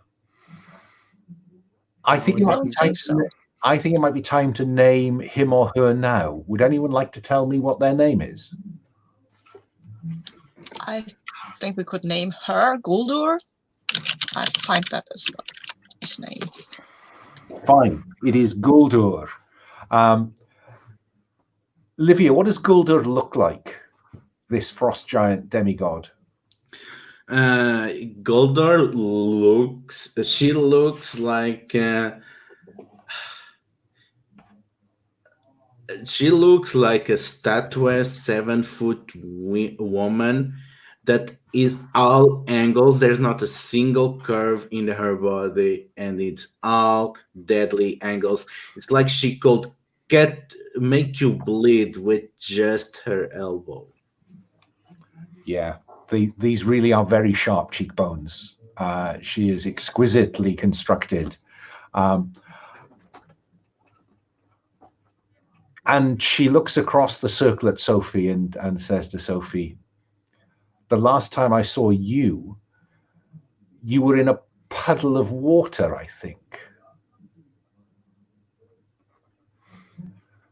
I seem to remember throwing you through a wall and you burst a water pipe. You were extremely disheveled when last I saw you.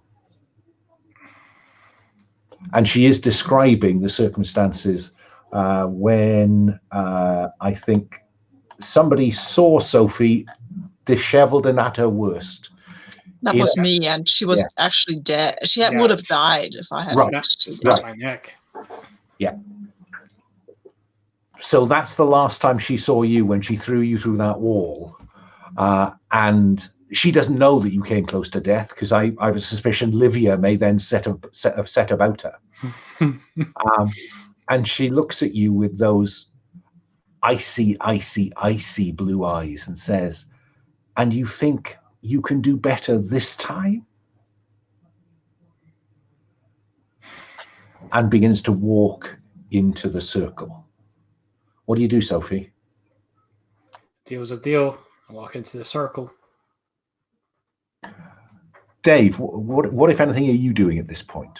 Because there is a circle of the circle comes all the way around. Then there's a gap because no goblin's going to stand next to you. I can't do anything. I mean, this is. I wish I could, but I can't. Okay, just checking. And I think Livia is feeling the same.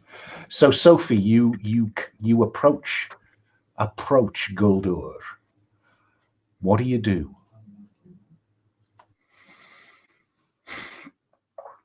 So I'm assuming she was a police officer, so they would have some sort of defensive training, so she knows some form of martial art, and she gets into a stance. And then Guldur rushes her. So I think it's time to smite your enemy, Sophie. All right. So I'll try it that way first. I would like to help with if I can provide aid, if it's necessary. I would provide aid via some sort of battle music that would support Sophie. Yeah, because I'm assuming that with a flick of your wrist, that scythe can just develop some strings. No, I have my phone. Okay. So, Sophie, I would just remind you all that you have these things called ascendance moves. The The stars align as every thread spools out before you. Step calmly through the mayhem, predicting every twitch and gust of wind to set things back on the course you've determined is correct. All this has happened before and will happen again, but this time you're in control. It's I read them, and we only have the quick start, but I read them as rather like those moves in Masks that allow you to take narrative control. Moment of truth sort of thing. Yeah. But there is a permanent consequence of that. You have to choose one of the 5 moments of truth, so to speak, permanent consequences in the list below. So I will just remind you that is a rule. But you can just smite your enemies. Soph? I'll do the Ascendance move. Okay. So I will take 13 plus on Pierce the Veil, deals 1 harm. Fine. I've just noticed that Pierce the Veil used to be called in the first version Read the Weave, and the character sheet hasn't caught up with that. But yes, I know what you mean. So fine. So if you roll 13 plus on Read the Weave in future, you will deal 1 harm to yourself. Okay. So mark that one and narrate.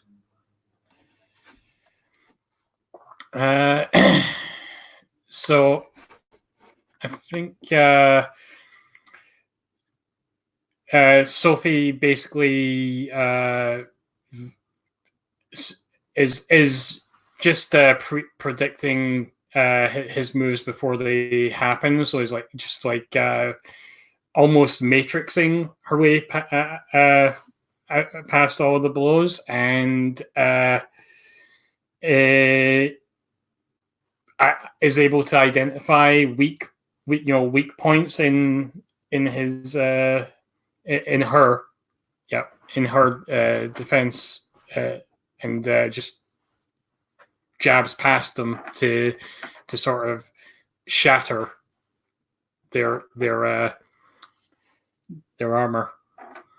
And literally shatter. So we see you kind of just flicking her up and crashing to the ground, and that angular skin almost. Are we saying that shatters? Mm-hmm. Oh, you're muted, Alan. And she lies there in a pool of melting ice. And there's a kind of stunned silence in the hall of the Goblin King.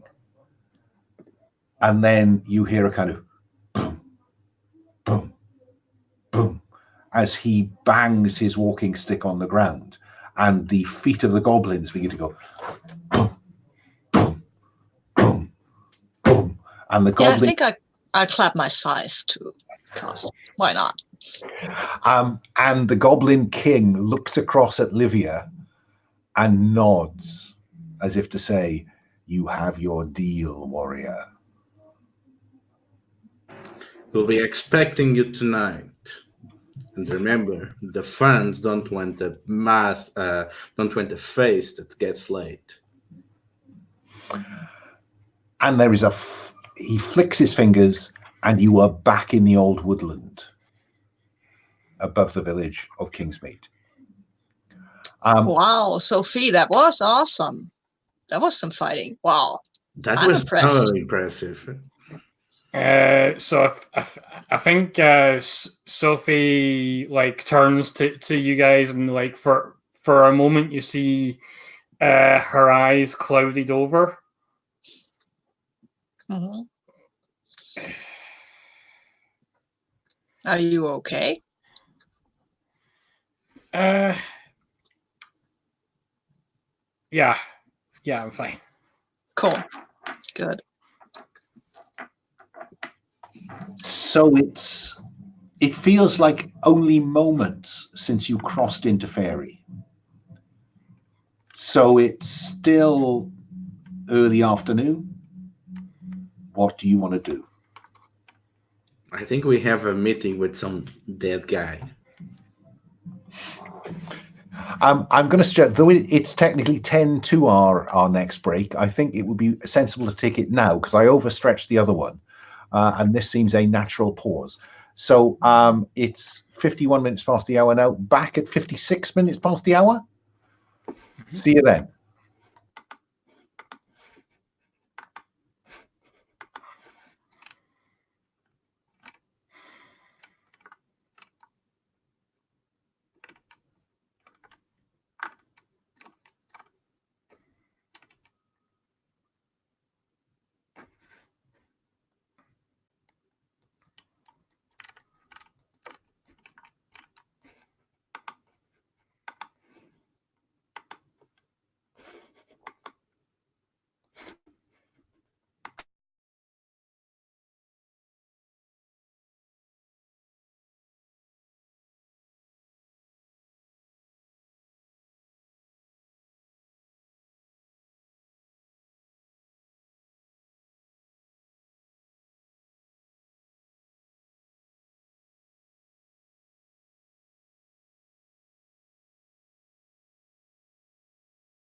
So, tourists have been flooding into Kingsmead all day while you've been out and about in advance of tonight's King's Hunt. What do you want to do? Should we sign up for the hunt so we can be there, or should we just go out to the moor and see what's happening? Well, I think you will have noticed I didn't describe this because I didn't think you do this, but making up as we go along, there is a kind of sign up here for the Great Hunt underneath on those little posters that are stuck in shop windows. I think we know. Why don't we just find the daughter, the one that we know is going to be in the hunt, and stick close to them? Maybe we can separate. I mean, you stick to the daughter, I sign up for the hunt. I always wanted to sign up for a hunt and hit some werewolves with my scythe. I'm sorry, that's, well, yeah. It sounds like it sounds so metal, right? I'm just saying.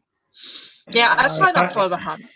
If I wanted to tangle with werewolves, I'd go visit my half-brother. So. All right, Eddie, right, I get it. Sure. Have you ever met him? Haven't. Once. Oh. Wow. Yeah, same as Mom's reaction, actually. She met him more often, though. Okay, so, yeah, I'll sign up for the hunt. You're muted, huh? Sophie, thank you. Sophie is going to stick close to Gwen Woolacott, the girl that ostensibly Hermes wanted saved. Dave has signed up for the hunt. Livia, how are you going to engineer the kind of battle royal that you've pitched to the Goblin King?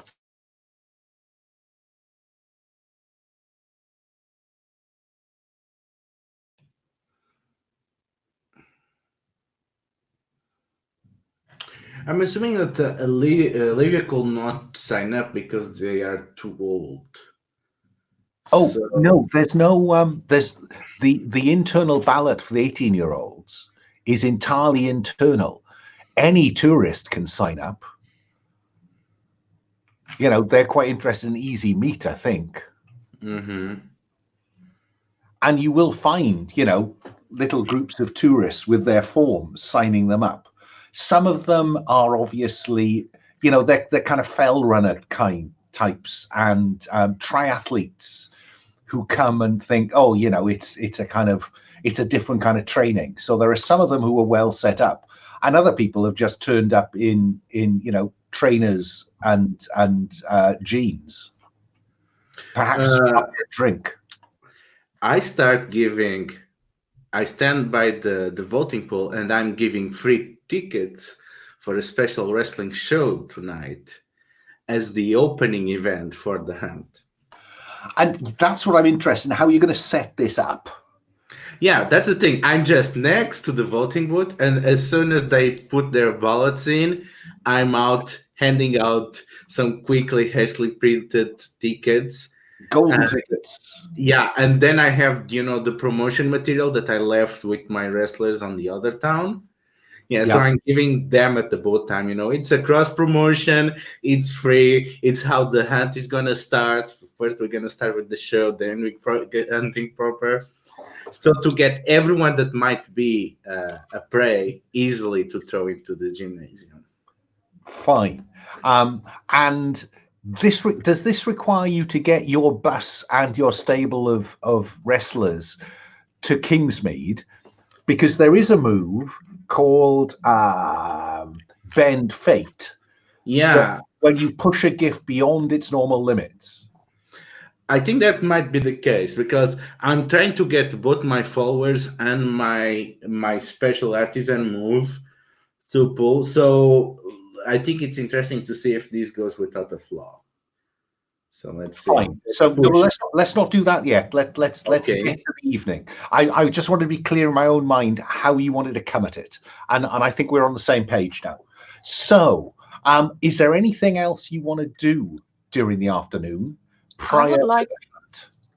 I would like to walk about the other people, tourists who want to volunteer and tell stories about wolves on the moors and how people have died. And I mean, I'm not like, oh, you shouldn't go there. It's more like, hey, aren't you worried that there might be wolves? I've heard that this person drowned in a moor hole. You know, you can't drown there, but I'm not worried.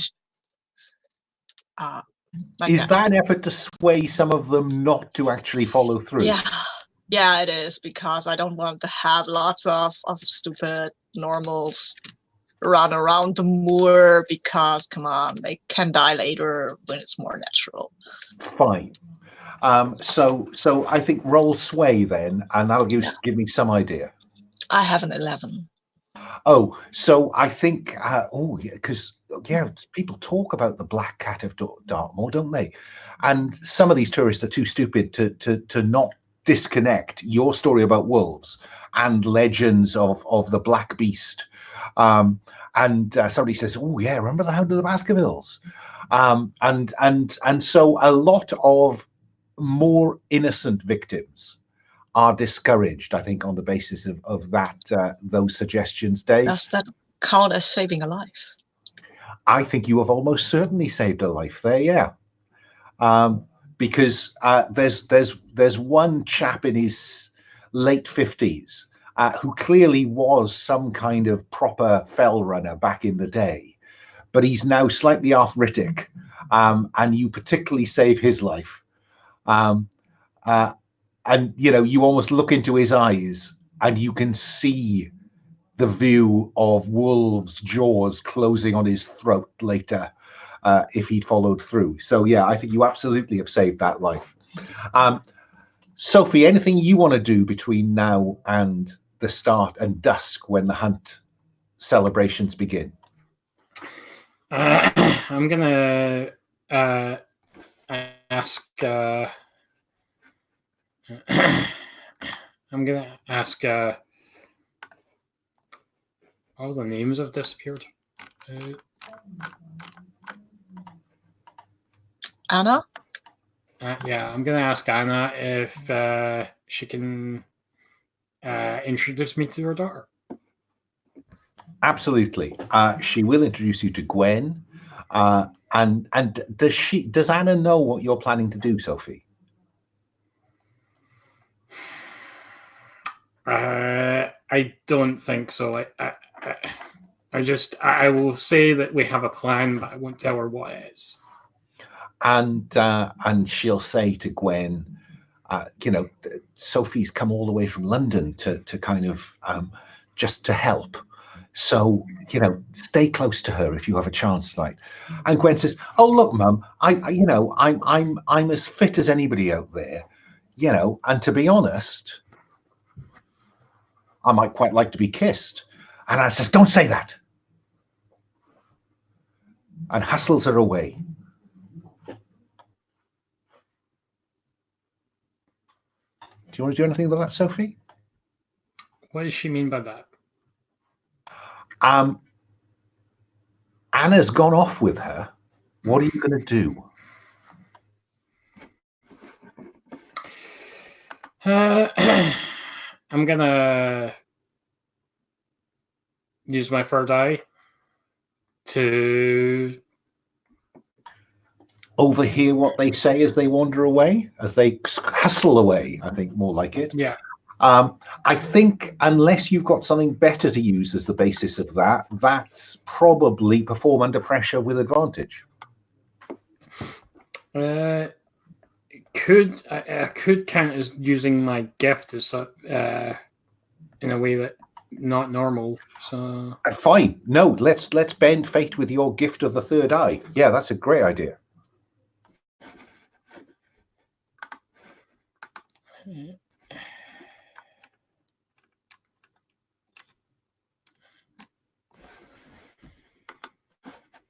Okay, 1, 2, reroll.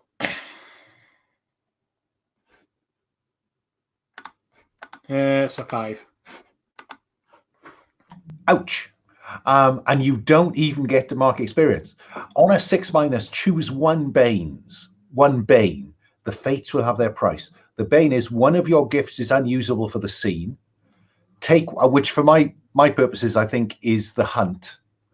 Take 1 harm ignoring armor, become stunned for a few moments, take fate's disfavor on your next roll, which is roll 3, take the lowest 2, or something bad finds you.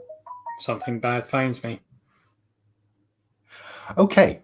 I'm just going to put that on the metaphorical shelf that Lowell's introduced to me, which has the hard move written on the side of it. I'm putting that over there. Something has found you. Okay. So that's what Sophie's been doing. Dave has been saving people from themselves. Livia, you've been handing out these golden tickets to people. And so we come to dusk unless you tell me not to. As dusk falls, everyone who signed up for the hunt forms a torchlit procession around the village green. And they are led in a kind of perverse in-joke by, it appears, some villagers wearing really cheap-looking papier-mâché wolves masks. And it's clear that these are the hunters. And the word is given. Somebody stands up. Somebody says, "Go on, John, go on." And one of the wolves gets up onto a stone block in the middle of the group and takes his mask off. And he says, "Tonight we come to honor an ancient tradition of Kingsmead. Tonight, those of you that have accepted the challenge will be hunted." And everyone laughs, apart, I think, probably from you three. And some of the villagers, the villagers are around the outside of this. They feel they need to be here, but they're not part of it. The only villager who's laughing uproariously is the landlord, who's the newcomer. And John, up on the block, says, "In a moment, I will blow a whistle. And then those of you that are the prey will run off.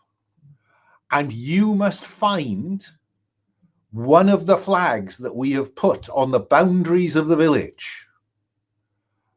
And you must get here before the brazier is extinguished."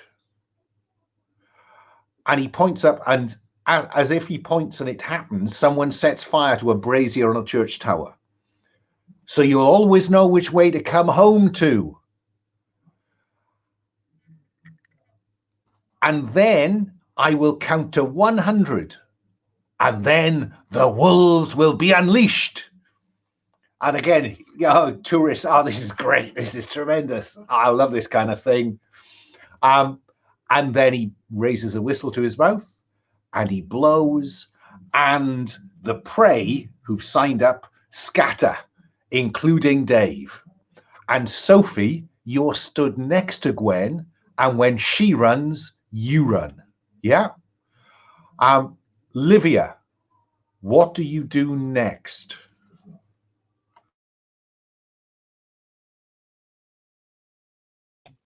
I guess I stand at the exit between the forest and the village to challenge whoever is the first on the pursuit. So this crowd of probably 20 tourists, a small crowd tonight, it seems, due to Dave's best efforts.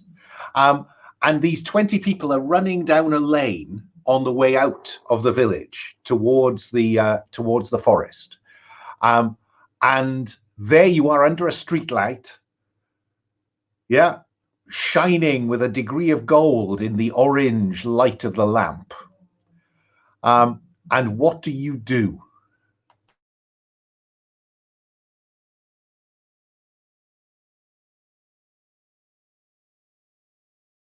because they're coming at you as a crowd. I wave at them. I'm picturing yielding a torch because of the mood that you said. I wave at them and say, come with me, this way. That's where the next attraction is. And of course, everyone apart from Gwen, who's the only local, immediately will follow you anywhere you go because they think it's all part of the show. So where are you leading them, Livia? I'm leaving them back to, well, assuming it's there, my track with the gateway towards the gymnasium. Well, I think I'm prepared to have you bend fate and not need the bus to be there. That's because we know you have a portable hole, so to speak. Yeah, a portable portal. So I think that you can push that. Seem fair? Yeah, and I get a 9.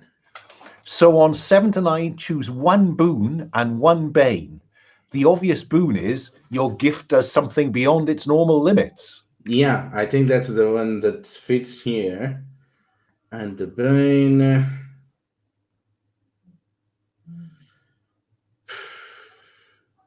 Well, actually, you want something bad to find you, right? I was thinking exactly that one. And the bane is that something bad finds me before I can get to the gymnasium. You're muted. Sorry, just putting that on the shelf as well. So now I have two things coming for Sophie and for Livia. Now, Dave, you're in the crowd. I'm lingering at the back of the crowd, like a shepherd's dog, like herding them towards Livia. And I will attempt to herd Gwen as well. Yeah, I think that's an interesting question because Gwen is the person who knows this isn't part of the show. That this doesn't happen. This year it is. This year it is. Come on. She's heading that way. Variety is the spice of life. Come on, go that way. I think because Sophie is with her, I need to give Sophie a chance to sway her with Dave's help if she needs it. Yeah? So, Sophie, are you going to try and get Gwen to follow, or are you going to lead her up into the forest? Yeah, I'm gonna try and get her to follow. Then sway that girl.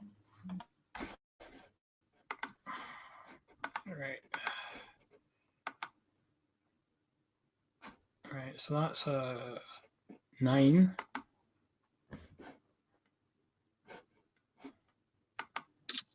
Well, the 9, you might need my help. Yeah, exactly. That is certainly worth trying much? to provide aid. Yeah, I think I have one thingy. Yeah, that I roll with. Okay, that's fine. I guess, maybe, hopefully. Let's see how that goes. Unless one of your it's not. Would one of your gifts give you a potential advantage on that, Dave? I have a cloak of disguise, so I don't think so. And I can be a raven. That is not very helpful either. My epic weapon might, of course, scare her away from the moor. But I've already rolled, and I've rolled a 3. Whatever. I don't think it was very successful. Whatever I tried to do. Do you not think? Is there no way that cloak of obscurement helps? I mean, I mean, I could put it on and just push her towards the tent every time she goes somewhere else. Well, I'm wondering whether you want to bend fate in order to push it beyond its normal limits. But that's normal limit. It obscures me and I can push people. How does it obscure you? It's a cloak I inherited, I think, from my grandfather even, because I think Loki was pretty famous for having various amount of cloaks. And it just, if I put it on, it hides me. But I haven't put it on now. Let's not say. Okay, fine. So I just lost sight of her, I guess. Okay, so we'll stick with 7 to 9 then. So 7 to 9, they'll do it, but they demand some kind of price. And Sophie, the price that Gwen says is she will, but she wants you to promise that this won't take away her chance to be kissed. it won't though. Like she'll still be in the room with the things. That's the plan, I think. Yeah. Yeah. So that's also an option, but we'll put that in the back pocket for now. Yeah. So Sophie says you'll still have a chance. Okay, then. And she will follow Livia with Dave bringing up the rear. So you all step through that portal, yeah? Mm-hmm. Now, no, I'm not stepping through the portal. I'm waiting for the wolves. Because somebody has to tell the wolves where to go. So I'm staying there. Okay. But I'm calling on the sides. Okay. So then there's a second whistle blown and a kind of ow from the hall. From the common, from the green, and probably a couple of handfuls, maybe 12 fit men, stripped to the waist and wearing these stupid masks, are chasing down the lane in pursuit of the prey, and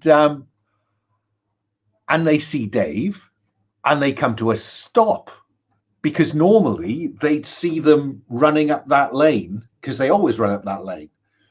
So what do you do, Dave? I just call to them, through here, the event is here. Come on, guys. They're waiting for you. Okay. I think that unless you really want to roll to sway them, I think dramatic obligation requires them to follow you. So with a sigh of dramatic obligation, they turn left down this dark alleyway beside the road. And Livia, describe to us the situation at the other end of that portal. I'm going to describe half of them, the half that I predict, because remember, this is unstable, so you get to mess up with it every time. So the idea is that it would look like... Tell us what you expect. Exactly. So I expected, it to be thematic, rural style, like around the ring, there are a lot of fences laid out that serve as seats, fences laid down on fences, trying to say that it's improvised benches. And then the cage around the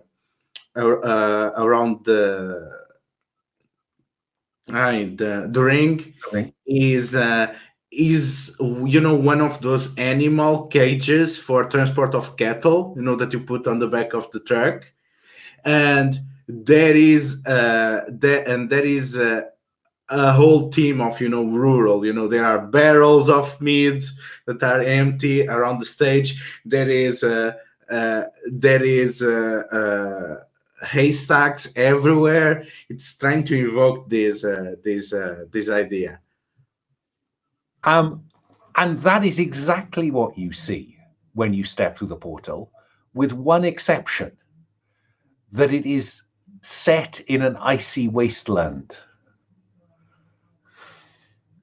And there are frost giants surrounding the ring, looking down at it. Something has found you and drawn you to them. What do you do?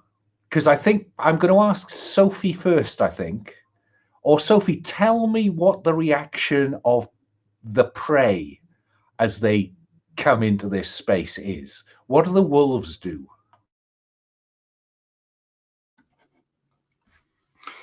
I think the wolves sort of like are these the guys with the masks on, or is this? They are. Yeah. So they probably try to go back out the way they came, is what I would think. And discover that this rustic barrier, this kind of split log barrier around the ring, is complete, and they look around confused. Dave, what are the prey doing? I think these are normal people. I guess they don't even see for the most part, they don't even see it. This is look, there's hay bales, and this is a lot of fun. Haha. Why am I so cold? And they're reacting weirdly because it's cold, right? And they're feeling that, their bodies are feeling that, but their brains are telling them, no, this is fine. This is just a rule. Well done. Yeah, and some of them are, the golden ticket, the wrestling match. Yeah. And so they're just kind of distributing themselves around the ring as if to watch the wrestling match. Livia, what do you do? Yeah, that's the thing. I don't want them to be disrupting it. So I go straight to the frost giants and I try to get them away from this scenario. Because I'm counting that the Goblin King is going to handle the match itself. I just need to keep the frost giants away. Yeah, so you just need to hold off a handful or two of frost giants. No problem. Yeah, no problem. So do we see you leap the barrier and have at them, or what? Yeah, I think the first thing, I charge towards them and I strike the icy wasteland in front of them, either to break the ice or just to spread a cloud of snow, as to appear bigger. Okay, so I think that is unstoppable, isn't it? That makes sense. And I get a 9. So on a 9, you break down the barrier and take 2 harm. So you do that, and I think, do you want to describe the effect that throws a couple of these frost giants? Before I describe, I need a confirmation. I start penalties at 4, right? Yes. So let's see, to incorporate that in the description. Oh, no, I think you count harm up. And once you get one with a star on it... Yeah, 4 is the first with the star. Okay, I think that has an effect. Taking 4 or more harm represents a significant wound. When you have 4 or more, you have -1 to dice rolls, except when rolling your death move. Just so you know. Okay. So I charge that, and there is shards of ice everywhere. And she starts picking them and throwing them towards the frost giant, shouting at them. But the shards of ice, they start to cut through her golden skin, and there is this bluish hue on it. And it seems that the contact with this supernatural ice is causing rapid onset of frostbite. Okay. Yes. Have you got Divine Might, by the way? I do. So if you have Divine Might, you can charge through the most supernatural barriers too. Sorry, I should have let you charge into Faery. I hadn't read that bit. Never mind. So yes, this I think counts as a supernatural barrier in as much as this. And yes, so we see, giants stumbling back as large chunks of iceberg are thrown at them. Meanwhile, Dave, what are you doing? I think I'm just trying to make sure that these wolf fellows aren't thinking, hey, no matter what, now we have the prey actually in a barrel and we can jump at them. How are you going to stop them shooting these fish in a barrel? I have a scythe. Go smite them. Okay, I will go and smite these wolves. I mean, or maybe I will just stand there and declare actually what's going on, right? Because I say, hey, wolf guys, Jaeger guys, you've been challenged by the Goblin King. This is the grudge match between your leader and their leader. So I would not try to attack these people because I will stop you one way or another. I am Deth incarnate. Do not tangle with me. Do you want to push a gift beyond its normal limits to do that, or are you going to settle for sway? I could push my scythe, right? Because I mean, it's an epic weapon, and making it seem more devastating. I like the idea of doing that. Yeah, I'll push my thingy. With weird, right? Maybe I shouldn't do that. Yeah, because I'm better at odd. No matter, I will both weird. Who cares? Come on, Gator. Help me here. I'm doing this for you. Yeah, well, I've got a 6. So, no. Won't work. I can't spend it. I will spend a fate, a threat, though, and re-roll the 1. Maybe I'll just roll this one. No, go away. Sorry. Reroll selected. And I've got an 8, which is better. Which is better. So choose 1 boon and 1 bane. Cool. I will choose... Wait, where are they? Sorry, I'm a bit confused. Oh, I've got it. Yep. Okay, my boon is that my gift does something beyond its normal limits, which means that it's far more dreadful than it usually seems. But I think, let me look. I think I might not be able right now. I might not be able to ask questions of dead people because I'm scary right now, right? And dead people, maybe they don't want to talk to me. Yeah, you look like Deth. I think we probably in the special effects budget will superimpose a skull on your face as you confront the wolves, who are in the process of changing, it must be said. But yes, they are, and when you brandish the scythe, they away from you. Sophie, what do you do? Sorry, can I just call out to John and say, hey, and John, your mother's dead. She's missing you. Oh, yes, do. I think that is a sway. No, I don't want to do him anything. I just want to you just want to rub his nose in it. Okay. Sophie, what do we see you doing? I think Sophie is basically reinforcing Dave there and just again cracking her staff, which she's manifested again like a gavel. Get in line. Fine. I think all of that will keep the wolves away from the normals. And then a horde of goblins leap out of space over the fence into the enclosure. And suddenly the crowd is realizing the wrestling match isn't in the ring, it's over there. And so all the mortals turn and start cheering as the wrestling match proper begins. Livia, outside the boundary, the frost giants are trying to collect themselves. What are you going to do? I think now that I have their intentions, I try to drive them into the waste. As bad as idea as that is. Now, you tell me, is that smite your enemies or is this more unstoppable? Because the nice thing about smite your enemies is that it offers you the chance to take something from your enemy. Like yeah, I think that I want that result, so I think it's a smite. 8. I'm gonna spend the threat. Remember that you also have.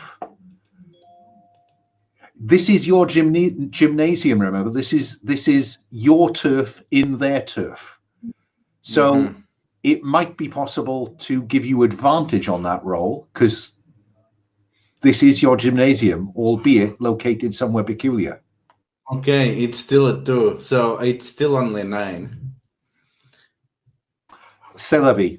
So 7 to 9 on smite. You can choose to exchange harm, or you can take something from your enemy. I want to take them away from something away from them, and I think what I'm taking from them is their attention. Fine. And so they, under this onslaught, I think that they think discretion is a better part of valor, and they back off to see how this this incursion into their realm is going to play out. Sophie, would you perform under pressure for me, please?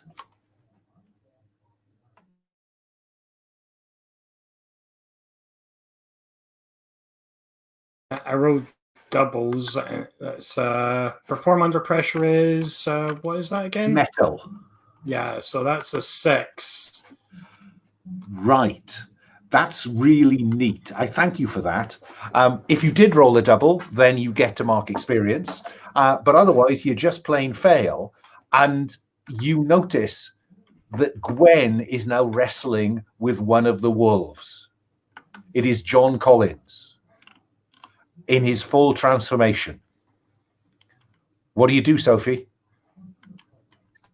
Wait, didn't I make a move to keep them away from the prey? You did, but Gwen has actively sought them. And with Sophie busily reinforcing your effort to protect the mortals, Gwen has taken matters into her own hands. So Sophie is going to raise Leviathan and is going to shoot John. Okay, now is this a normal range smite your enemies, or are we talking about when attacking someone you have found guilty of a morally repugnant crime, you don't miss? Yes. One shot, just one shot. And as his jaws are about to close on her throat, I still get to roll. Or do you still get to roll? Yeah, it's just that if I get a 6 or less, I treat it as a 7 or 9. Oh, result. okay. Oh, what a shame. I was rather hoping that was a one-off. Or if you have an epic ranged weapon, you may choose to restrain the target instead of exchange harm. Oh, well. I'll let you roll the dice. Go ahead. Okay, so that's smite is metal. So. Sorry, smite is prowess. It's the same difference. So it is a 6, but it's treated as a 7 to 9 result. So you choose one from the list below. Can I help her? Oh, go ahead. I mean, we're pretty close together, and I would like to help provide aid by attracting his attention with the whole thing about his mother, right? Because that might actually... Oh, no, I roll a 3. So, well, no, helping others apparently isn't in my book. You have drawn the wolves' attention, and so 2 of them are going to leap at you, Dave, ignoring the goblins trying to bury them in bodies. So, Sophie, what do you do with that smite? I'm just looking up the smite move. Smite your enemies. I would remind you that he's too far away to do you any harm. Okay. How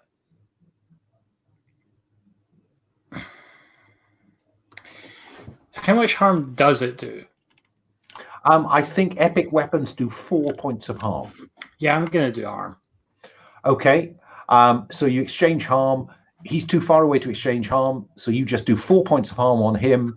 And I think because it is narratively appropriate, just as his jaws are about to close on Gwen's neck, and she would then gain the kiss of the werewolf, Leviathan puts a large hole in the middle of his forehead, and he slumps on top of Gwen, protecting her from any collateral damage from now until the end of the scene. Meanwhile, Dave, 2 of the wolves, not John, have been drawn to you. They are up to here with these guys. They're here to fight this fucking challenge, and now they're attacking people randomly. I have no patience for these guys. I'm using my fantasy move, which means I become Deth, immortal chooser of the slain. For a brief moment, I'm impervious to harm, wade through any mayhem, and raise fallen allies rise to live again. This party isn't over until you say it is, so I will just wade through these stupid wolf guys, maybe raising a few fallen goblins, and then just I will leave the leader alive for the Goblin King to throw it down with him, but that's about it. I've had it. So you simply dispatch the Jaeger wolves, with the exception of the alpha, a large grey mane at the back of the fight. I think that's lovely, and you choose to reduce your maximum harm to 6 boxes. Yes. Thank you. I think probably we're at a point where there's a degree of calm now over this arena. The frost giants have been driven off far enough to observe. Gwen is struggling out from beneath the body of a wolf. The spirits of the other wolves, bar one, have been scythed out of their body with a swish of Dave's scythe. And this leaves a confrontation between Walter Jaeger, the Greymane, the Alpha, and the King. And the King approaches Walter and says, "Now you are my pawn." Livia, what does the Greymane say? Shape me some narrative. What does the Greymane say?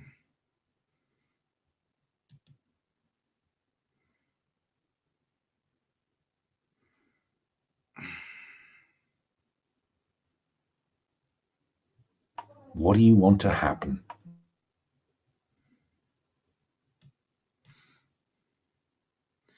I'm sorry, Greymane? Sorry, the Alpha wolf. Oh, okay. I was like, is there another guy besides the Alpha? Yeah, the Alpha. I think the Alpha feels like he's being made a joke, that his authority being contested, and he turns to the wolves and he says, "Now you've done it. This is my pack. This is my land. I hunt here. I am the king, and this is my night. This and every night. I'll tear you to pieces now." And I think that probably at the point when the Alpha leaps at the King again will click his fingers and the Alpha disappears.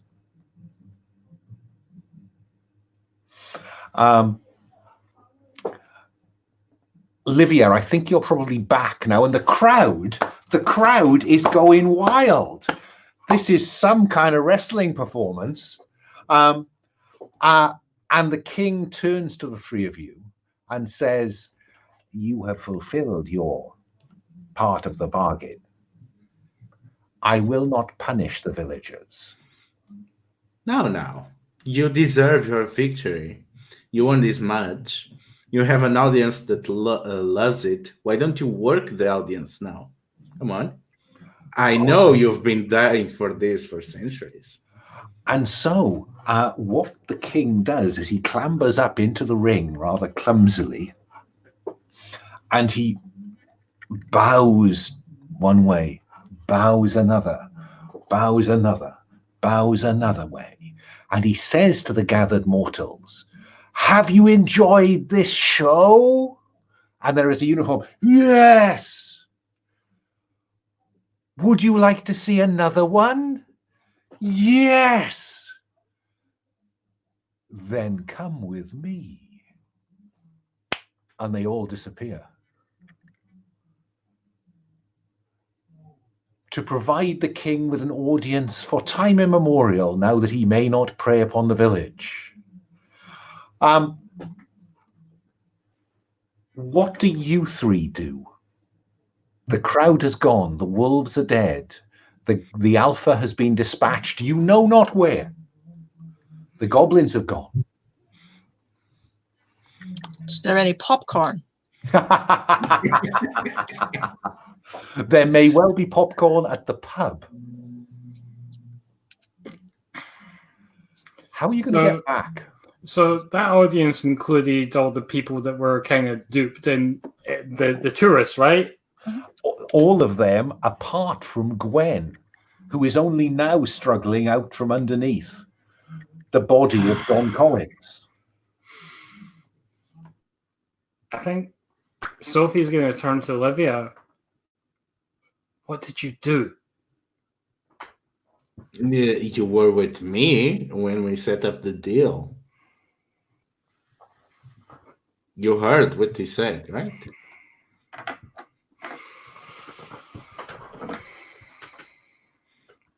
They had a choice. Yeah, they entered this willingly. They didn't know what they entered into, but Details.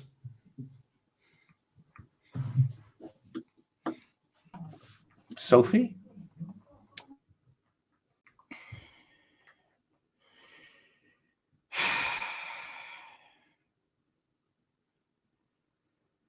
This will come back to haunt you.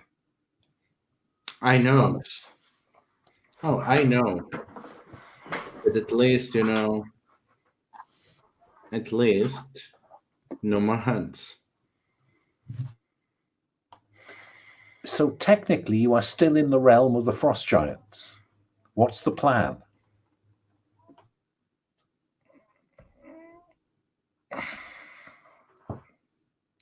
Somebody had a way of piercing dimensions or something. I can't remember. Livia, I think this is your arena, so can you get us out? Oh. Or No, I've lost control over it for a while now. oh, nice. I mean, okay. No, that's that. I think we might cut to epilogues as you trek into the frosty wilderness. That's the cliffhanger. I had a number of epilogues in mind, but I mean, if you want to have a little kind of final epilogue, but I think you are trekking into the frozen wilderness that is the realm of the frost giants. Anyone got anything to add? Then I think we roll credits. Oh, dearie me. Okay. Thank you for that. That was a cracking finish. I wasn't expecting that one. I had all sorts of possible epilogues that involved associated either hauntings or people ringing up Sophie saying, my father visited Kingsmead and he's disappeared. But I'll keep that for another time. So if you have time, I'd like to have a quick Roses and Thorns, please. I think in terms of, it would be interesting to get any feedback on the system as well as on the sessions. But let me start with Sabine. Any roses? Oh yeah, roses to all the players, of course, because I mean Sophie throwing down with Guldur, that was amazing. Come on, just like ooh, and she's the least warrior-y one of us, and of course Livia throwing down with the frost giants was nice, and the whole hey let's make this a cage match. Yeah, that was amazing. I like that as a solution for the problem. Alun starts to you for not only the problem, but for just rolling with whatever we threw at you. I'm pretty sure we weren't prepared for a cage match between the goblins and the wolves. So yeah, stars all around. Should I continue with the other things, which are mostly about the system? But can we come back to thorns? Let's run all the way down with roses. So Ludo, any roses? Yeah, a lot of roses. I think the characters were really great this session. Dave has been pretty good all around ever since the first encounter on the car with the ghost. But it was really good, and how they did not back down every single moment. They were in control. I think it was great. Sophie was amazing. How she pursued everything relentless.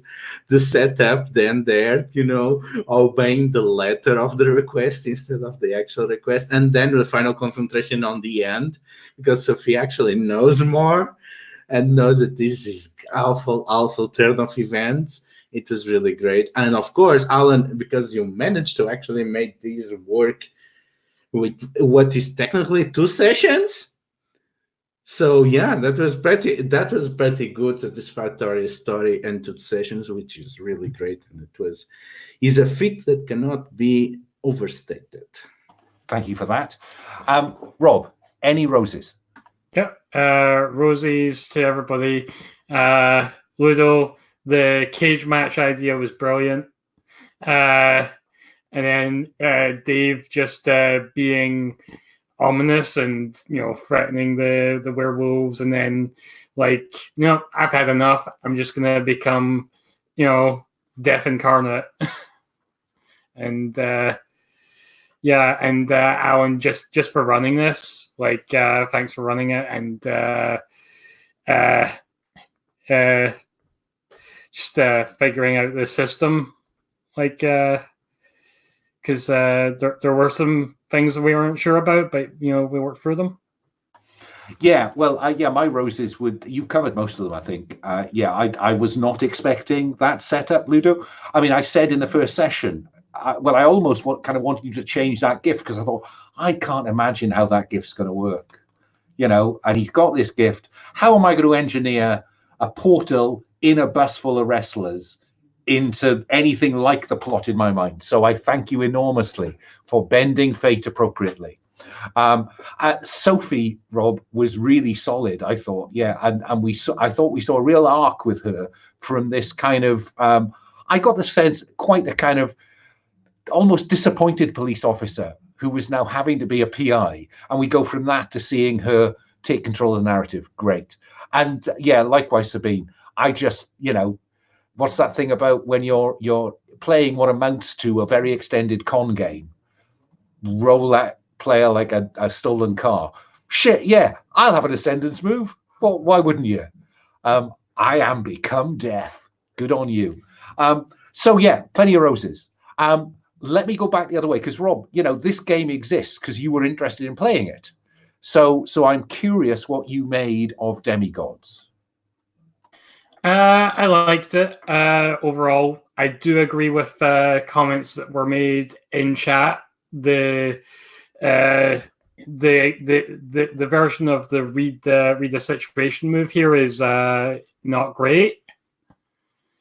But I'll let Ludo or Sabine cover that in more detail. Other than that, my main thorn is the dice roller.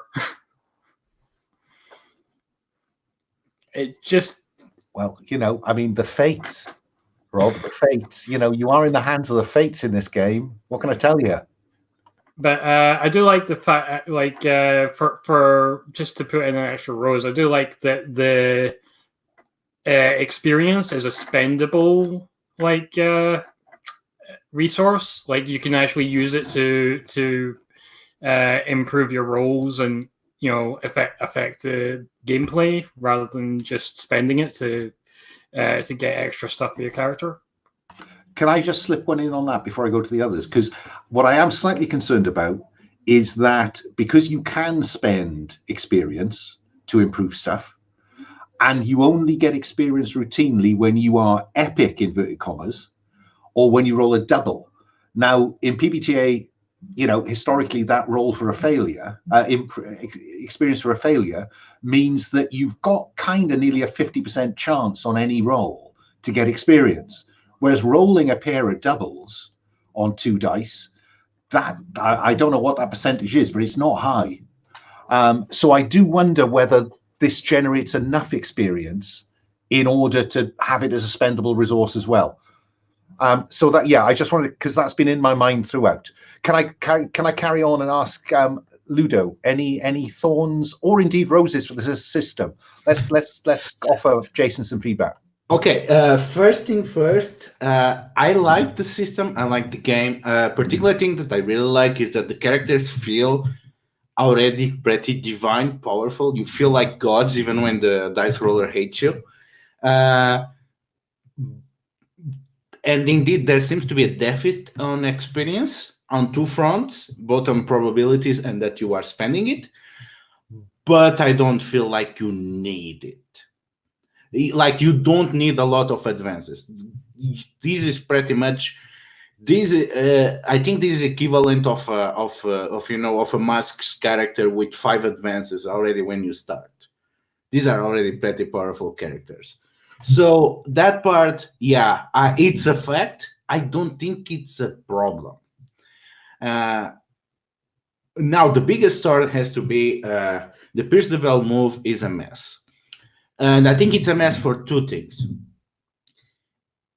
I don't like a list to use literally, but I like a list that tells me on a single glance what I am supposed, the type of questions I should be supposed to be asking, and what is the tone that this move is. Otherwise, why do you need a list if it's something like this? Because this does not, it does not give any of the benefits. You don't get a curated list that gets you in the mood and in the tone of the game and on the tone of the move and gives you intent, but you also don't have the freedom of actually free-form asking a question. So I think it's failing or trying to be both things, and it's neither. That is the biggest storm that I found on the system so far. And another thing that might be a bit, well, it's more because it's still early, it's gifts that don't interact with the moves. It's really hard to put them. It's really hard to use them. And even things like Divine Might, which should be pretty common, even I had a hard time to come up with a reason to come out. So any gift that is not tied to a move, at this current version, it's really hard to play. Those are my biggest storms. Yeah, I'd agree with that. I think, and in fairness to Jason, he makes a point, I think, in the Quickstart somewhere that, there'll be lots of stuff on gifts in the final version. So we are kind of winging it a bit on gifts. And certainly the ones, I think the fact that some of them are attached to moves is really quite cool, because that, and the other ones need a lot more fleshing out. And I think that's what you mean when you say that you start off quite powerful, because in effect, you've got 2 or 3 moves and 3 gifts, which are kind of like another set of potential moves. So I think there's something to that. Makes me wonder whether anyone is ever going to get a lot of additional moves in the game, unless you're playing a long time. Yeah, and Pierce the Veil. Throughout, I found myself flashing back to Hearts of Wulin, which I've ripped off for a Jotunweird, which is just free form. Ask a question that's relevant. Sabine, any roses and thorns around the system? Yeah, sure. I mean, what I wanted to say, I had something that I really liked. Yes, when you smite your enemy, that there is the option take something from your enemy. I think that's from Masks. I really like that. Really like that I can take their initiative or their weapon or something, and not just hit them over the head with my epic weapon, because that's kind of boring. I mean, that's kind of interesting if I have an epic weapon. I want to hit people over the head, but yeah, you know what I mean, I guess. Pierce the Veil, what Ludo said, that's very observant. I mean, there are too many options just to pick up at the glance, and there are too few options for you to know what's what. I like the idea of just saying, hey, ask something that's relevant. But of course, the point of the list is to give you a feel for what this game is really about. So there might you might want to have other questions maybe, and fewer. Lots of fewer. I like the Band Fate move, where you use your gift in a weird way. That was fun. From the gifts list, I had no idea what Divine Might might even entail. So you had it. That's nice. Okay, you have Divine Might. What is that? I had a Cloak of Obscurement, which I didn't use, which I didn't even mostly forgot. What was really useful was the animal form, where I could turn into a raven. That's immediately apparent what the thing does. You're a raven now, yay! And there are explanations for the epic weapons, shields, and stuff. That's fine. I like the idea of the gifts. What I didn't like was the thing that we left out with the person with most entanglements or tangles chooses your basic move, and when you do fail on that or something, then you get threats that, no, don't do that. That's horrible. I don't like that at all, because that makes you as a player want to use that move, but if it's not really necessary, no, maybe don't. Never know what's going to come up in the session. Just say if you roll this or roll that, or if you're epic, maybe then you can get a threat. I'm not too sure if I like the way that you expand the threats as XP or as a resource. I like separating them, because as Ludo said, maybe these characters are powerful, but why have a lot of advanced options then for them to choose from? That's the one thing that I have a list of, I think 12 or something advanced options, tells me you want XP, and then the system tells me you want to spend your XP for something other than advancements. That's not very clear. I mean, I like having some sort of resource I can use to push up my moves, obviously, but you know, also be epic needs a bit of explanation. What does it mean to be epic? If I use my sentence move, I am epic. Sophie did that, I did that. And I think Livia didn't use her move, but pushing back the frost giants was pretty epic too. I think epic needs to be lower than you're using your ascendants. I think that's certainly ought to be. Yeah. But it's you know, is it use any gift anytime? I think, I think there's clearly some definitions that we'd want to see in the final version. I mean, you've covered off all of my thorns, I think. I wasn't entirely certain. In session 1, I thought the spindle and binding stuff was nice for world creation and getting a sense of the unit. In session 2, and this may be just that I was still, you know, getting you into stuff, it didn't feel very godlike to me. Today it certainly did. And I think that maybe the GM advice in there needs to be, you know, go God early, you know, throw epic challenges at them, rather than anything else. Because it felt a little bit like you were any other urban fantasy in session 2. Today felt bigger. In fact, it felt more epic. So yeah, you know, I'll tag Jason when I post this on the Gauntlet, just so he can hear the comments. Yeah. Okay, I'm going to stop the recording. So wave goodbye to the internet.